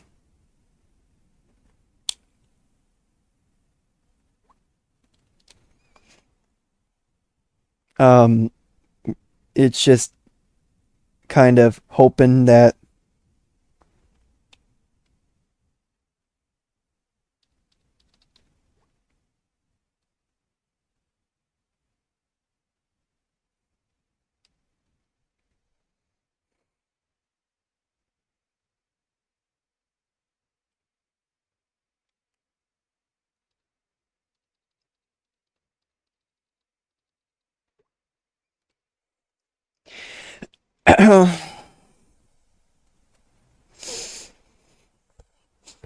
so it basically WMMA 5 is kind of this. It's pretty similar to uh, TW9, but instead of it being for wrestling, it's for mixed martial arts. So I've been trying to build toward becoming the best promotion over in both of my saves. My first save that I started doing was uh, trying to become better than the UFC. And then it was just kind of trying to be the best out of some randomly generated promotions, as everything ended up being randomly generated. So, yeah, pretty simple stuff there. I already have another idea for a series um, after I'm finished with both of those series. But if you have any ideas too, let me know in the comments down below. Um,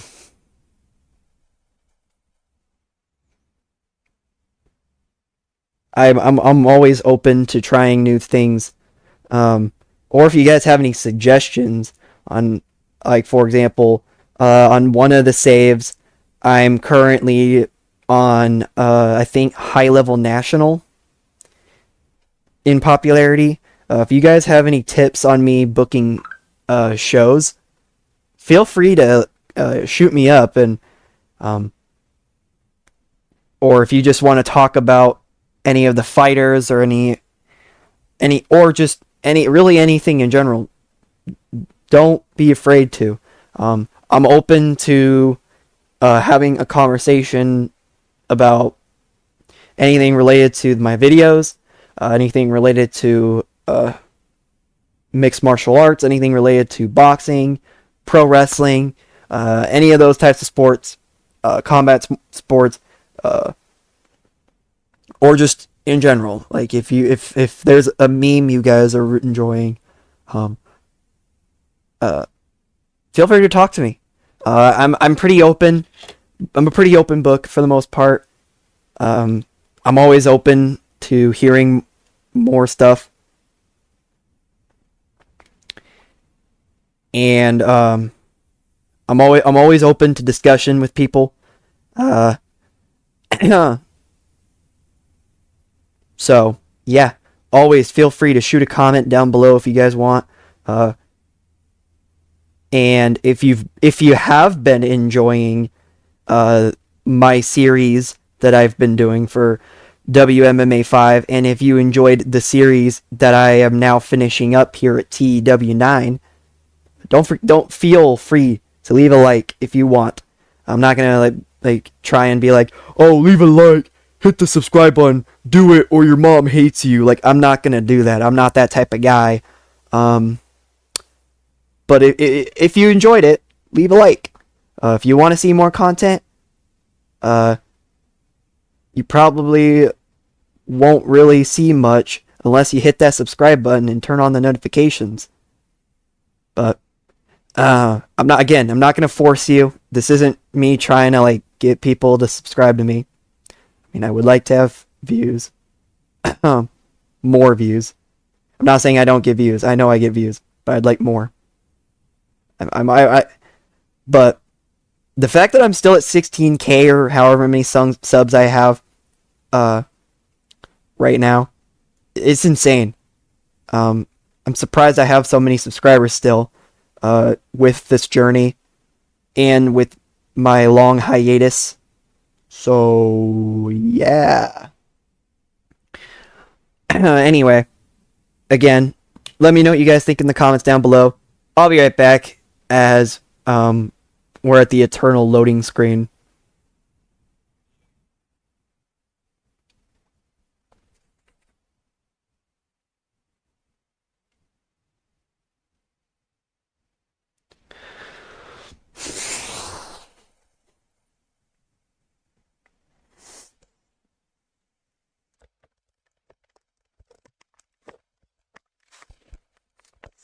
Alrighty. I just realized that Night of Legends 3 is tomorrow night. No, that's not what I realized. But I realized that I probably shouldn't have signed all these contracts. The end of the year awards have been announced. So, for Male Wrestler of the Year is Multimillionario. That's, yeah. Female Wrestler of the Year is Alicia Strong. The third time she's won it. Multimillionario is his first time. The Power 500. Canadian Wrestling Alliance. Were the best in the year. Best company of the year. Male Tag Team of the Year goes to Hawkeye and Wolf. This is the second time they've became Male Tag Team of the Year. Female Tag Team of the Year goes to Birds of Prey. This is their second time. Match of the Year was when Multimillionario defeated Huracan at EILL. The Show of the Year went to CWA Wrestle Festival 7. Male young wrestler went to David Stone, second time winning it. Female young wrestler went to Sayori Honda for the first time. Male veteran goes to Joss Thompson. Let's see, how's he?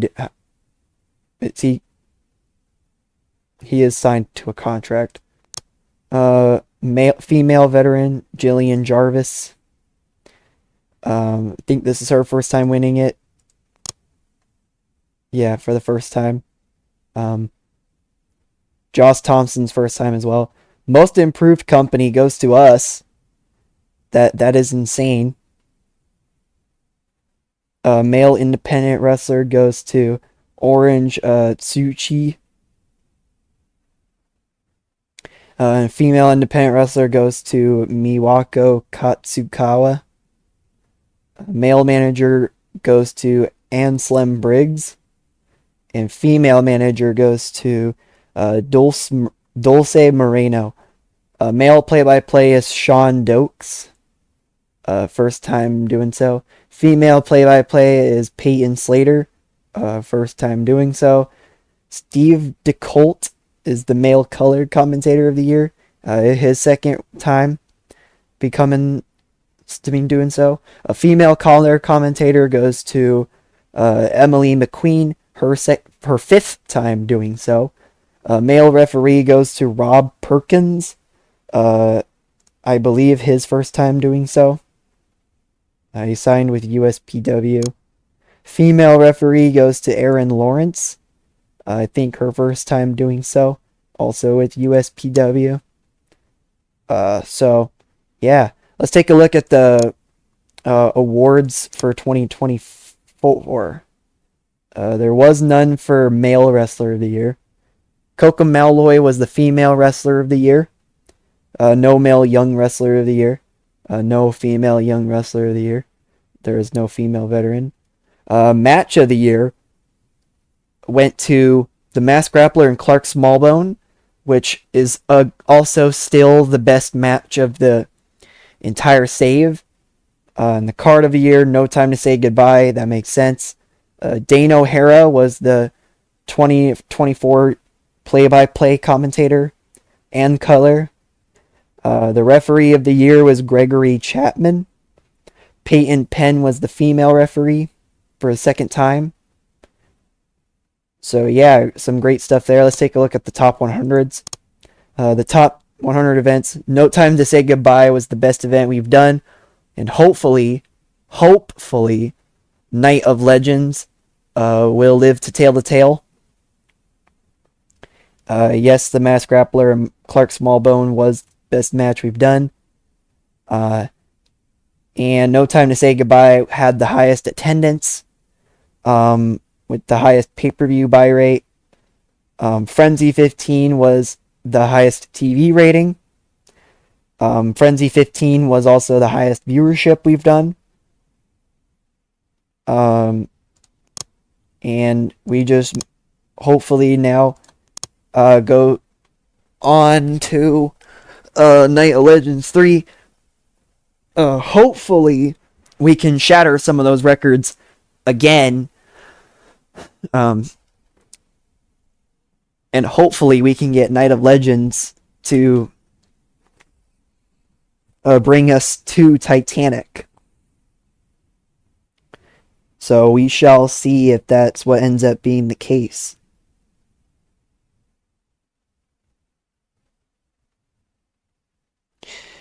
I kind of am adding some suspense to this.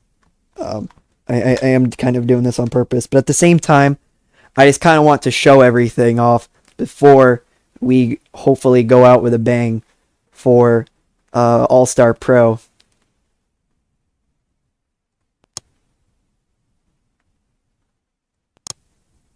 Frankie Perez never signed with us. That's fine.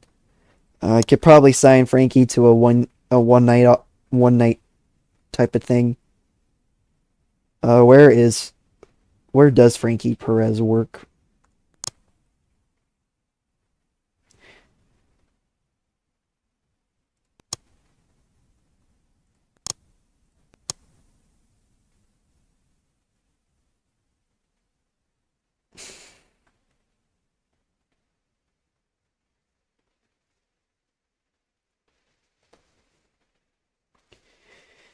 He works for CZCW. Okay, cool.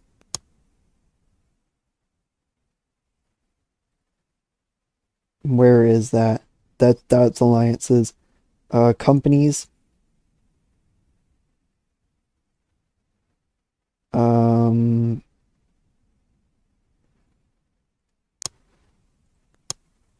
Combat. CZ. Talent trade discussions. Relationships. CZ.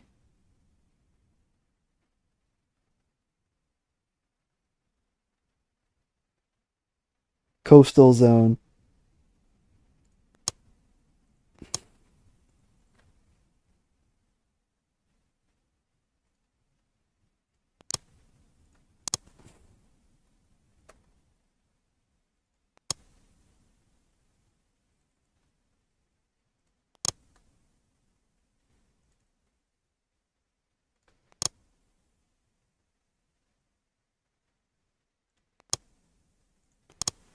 Uh,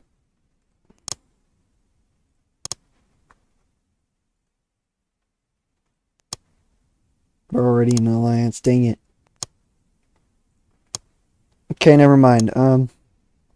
We'll just have to go without him. That's fine.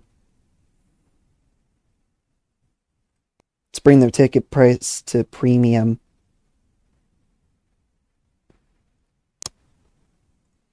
And let's get started. So here we go. It's time for Night of Legends. Let's alter the event details. Uh, Minor band. Spend an extra $2 million on the extra on the set. We'll go. I don't know about 4 hours. Let's do 3.5 instead. No one's getting the night off. We will go to Des Moines for this.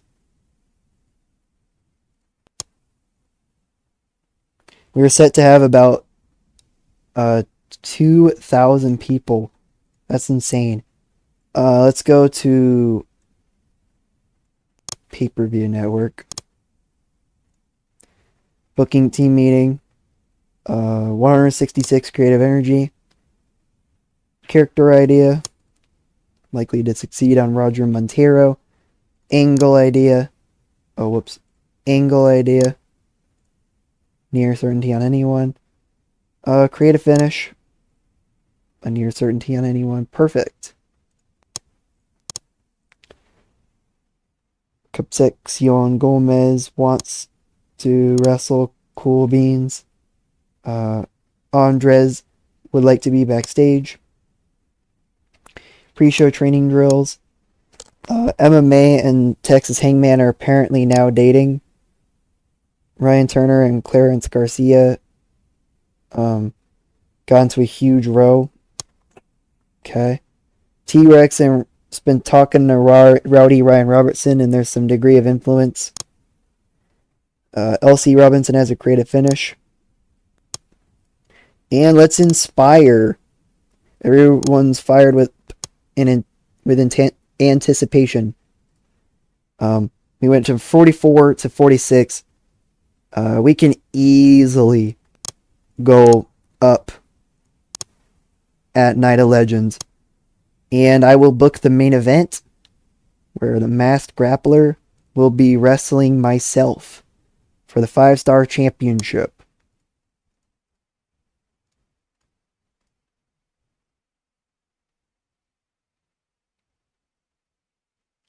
And we will add a creative finish to this.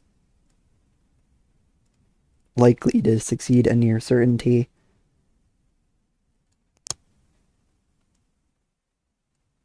So yeah. Great stuff going there.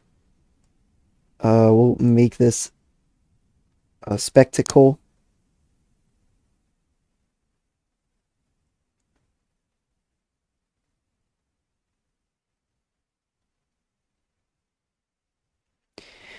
Um,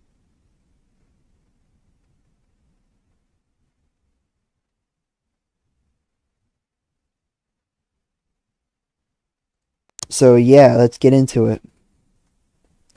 Alrighty. And we will book the 5-star tag team title match. Minnesota Awesome against Tailored Phenomenal.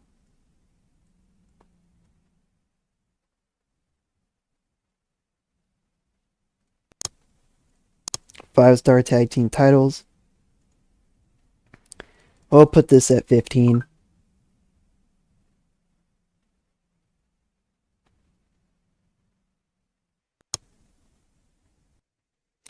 Okay, and now we book the trio title match.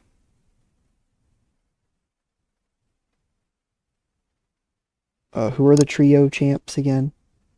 Brett Biggins, Shawn Cousins, and Christy Higgins.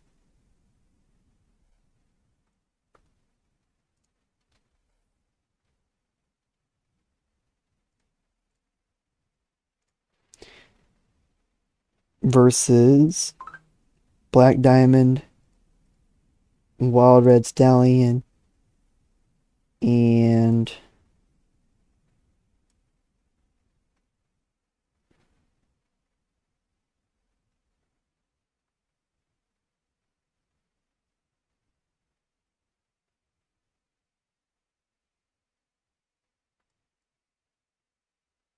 Pearl Sheridan. Why not?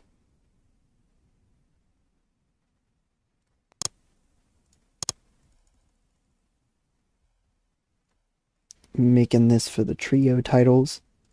I'll bring this down to 12.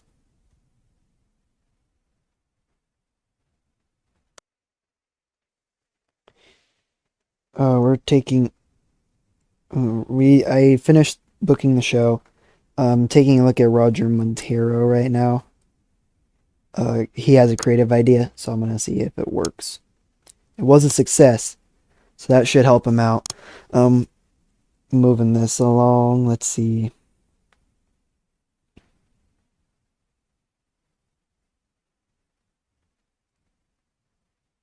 Last rock concert.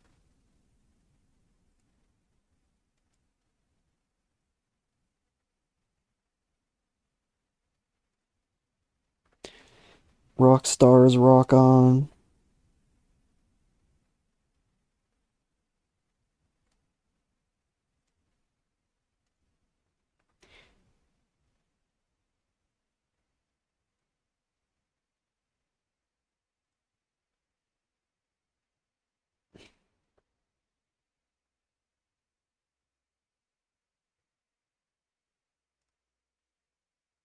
All right.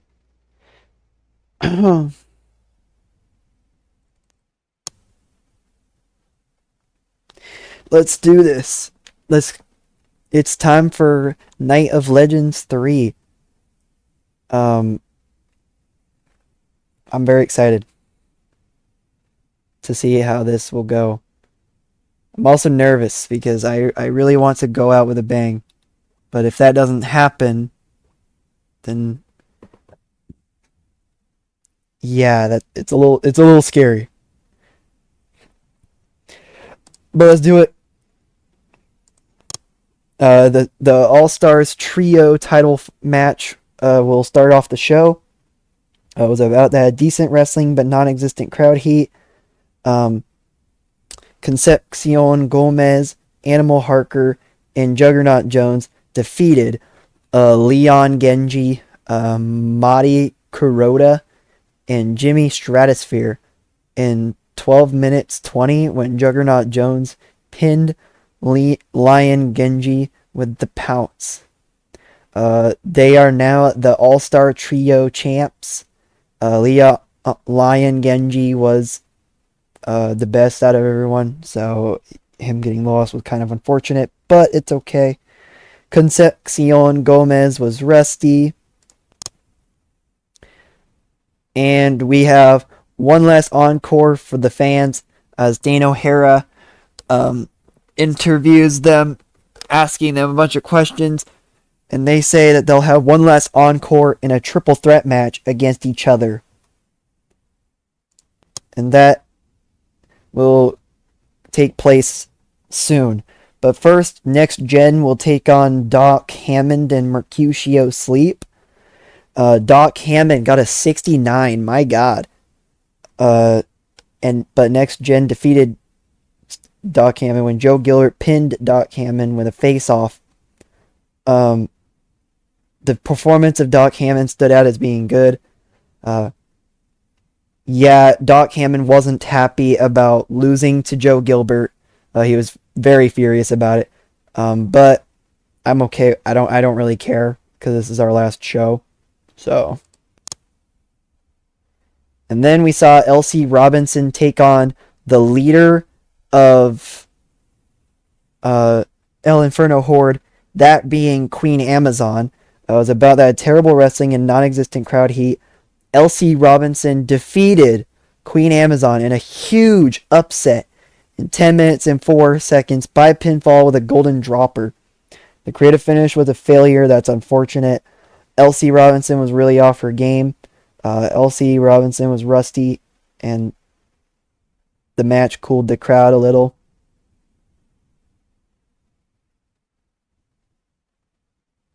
Which leads up to now El Inferno Horde is no longer, as we see Celeste Moon, Decipher, Elsa Calvo, Purple Viper, and Queen Amazon. All 5 of these people of what was a very strong cult is no more. This is huge news. But yeah, there's no more El Inferno Horde. And now we will see Too Hot take on Ricky Turner. Also on the last Rock concert match, it is a 60-minute time limit. I forgot to mention that. The triple threat match after this match will be in a 60-minute time limit. It was a bout that had good heat and decent wrestling. Too Hot defeated Ricky Turner in 17 minutes and 47 by pinfall with a heat-seeking missile. Too Hot wins the Gold Star. Huge win for Too Hot. He's had an amazing run at All-Star Pro. At the beginning of his run, not so much, but now he's finally done it. He's won the Gold Star. Good for him. The creative finish was a success too, which that really helped. Too Hot was exhausted, and so was Ricky Turner. His gimmick's also getting stale, but that's okay. It was still an incredible matchup. And now we see the triple threat, the last encore between the Rock Stars. It was about that decent wrestling and didn't have much heat in a 60-minute time limit match.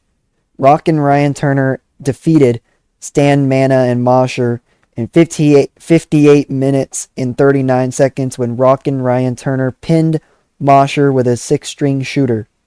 Mosher was the weak link. The bout dragged in the middle. That's fine. Commentary did well. Stan Mana and Mosher were visibly tiring toward the end. But yeah, the Rock Stars are no longer a faction either.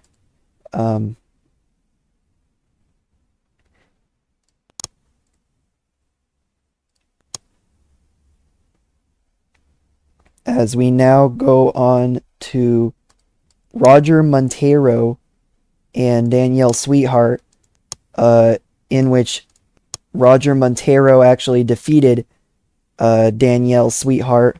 It was for the All Stars title, in which we have a new All Stars champion. We have a new All Stars trio champs. And the Gold Star was won by Too Hot.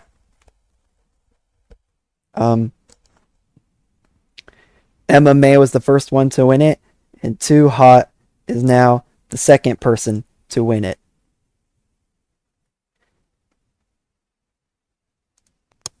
And it went up in prestige too. by a lot, which is huge. The Prestige and the All-Stars title was the same. The All-Stars Trio title went up. The All-Stars Tag Team titles are still being defended.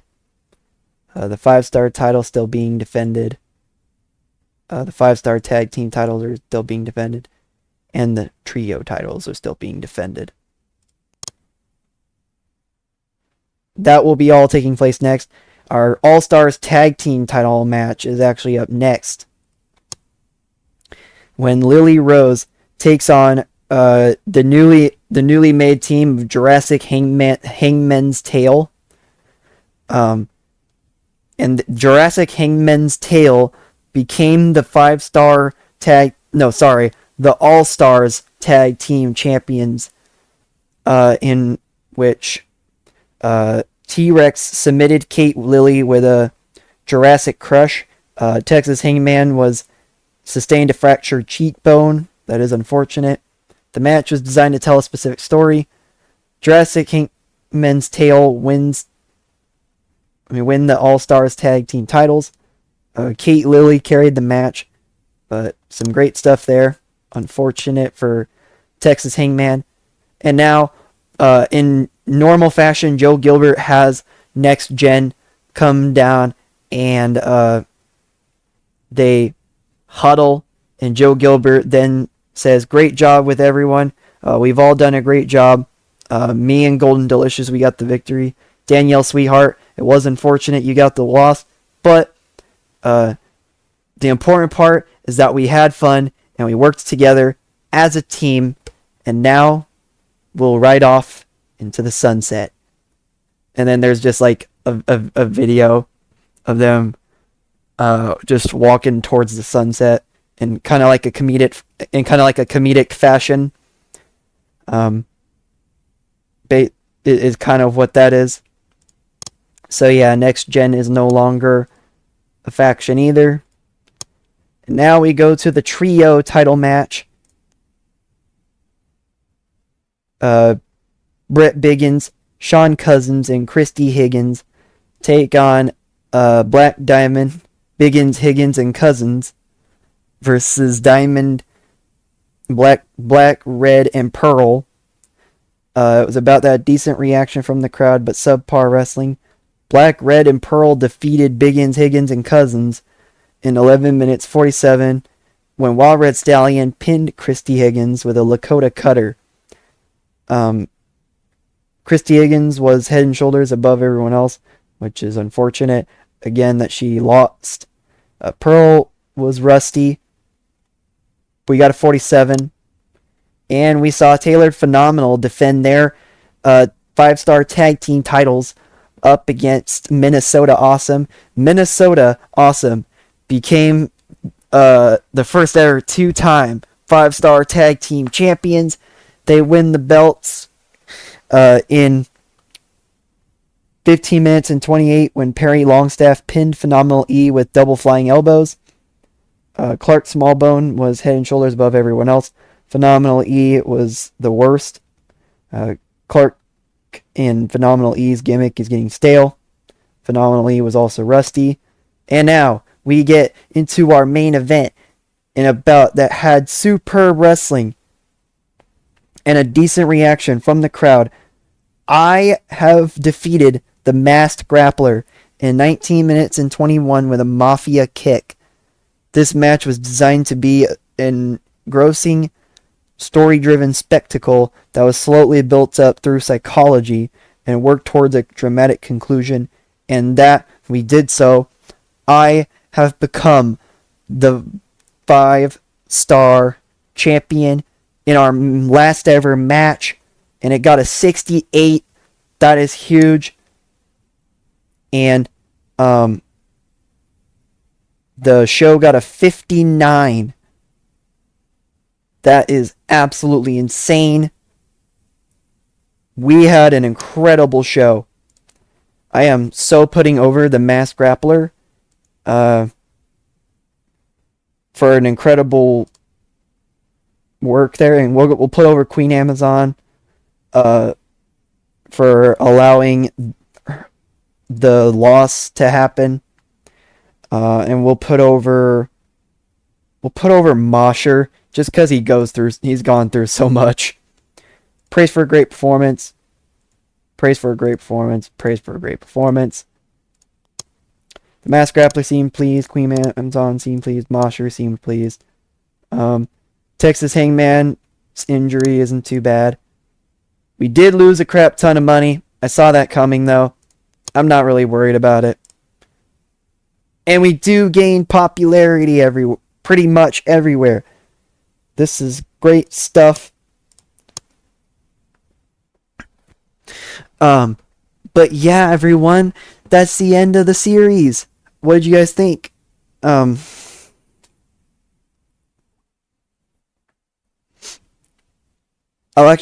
be right back.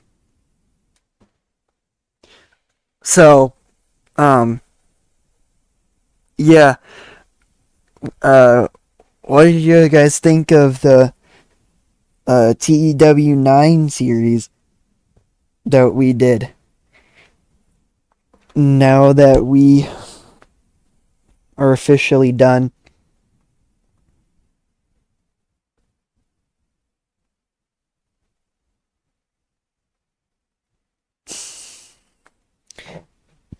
Again, let me know in the comments down below what you guys thought, and I'm always open, always open to having discussion, always open to new ideas, always open to listening to what you guys have to say. But now, as of right now, I'm just going to continue on doing my saves for both of my series that I'm doing for WMMA 5. And yeah, looks like we are rising fast. Following their recent growth, now is a very dangerous time for All-Star Pro for the next few months. We must walk the fine line between confidence and overconfidence as we look to capitalize on our recent success.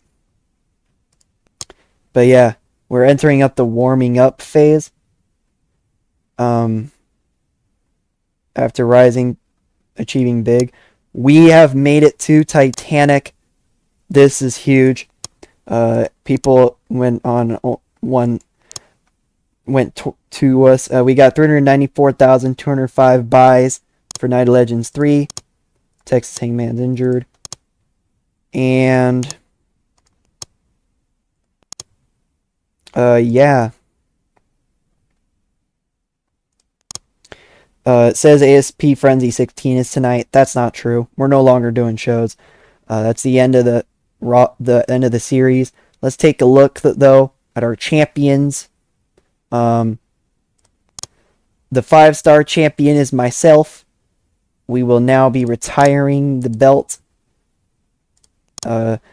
Minnesota Awesome, the first ever 5-star tag team champions. And the first ever 2-time 5-star tag team champions as well. And the trio championships, Black Diamond, Wild Red Stallion, Pearl Sheridan, and Too Hot and MMA, the winners of the Gold Star.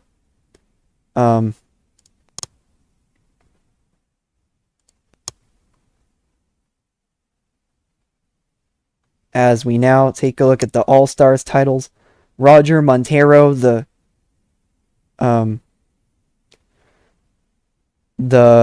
All-Stars champion, Concepcion Gomez, Animal Harker, and Juggernaut Jones, the All-Stars trio champions, T-Rex and Texas Hangman, the Jurassic Hangman's Tail, the All-Stars tag team champions.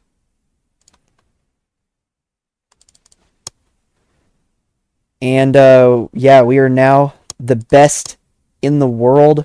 Let's take a look now. Company Wars. We are ahead of USPW. And that is going to do it for this series. That is going to do it for this episode. I'll catch you guys on the flip side. Don't forget to check out the WMMA 5 series. That's where I'll be doing my videos from here on out. The randomly generated one, and the one where I'm trying to take over the UFC. Where I'm trying to become better than the UFC, I meant. I'll see you guys next time. Catch you on the flip side.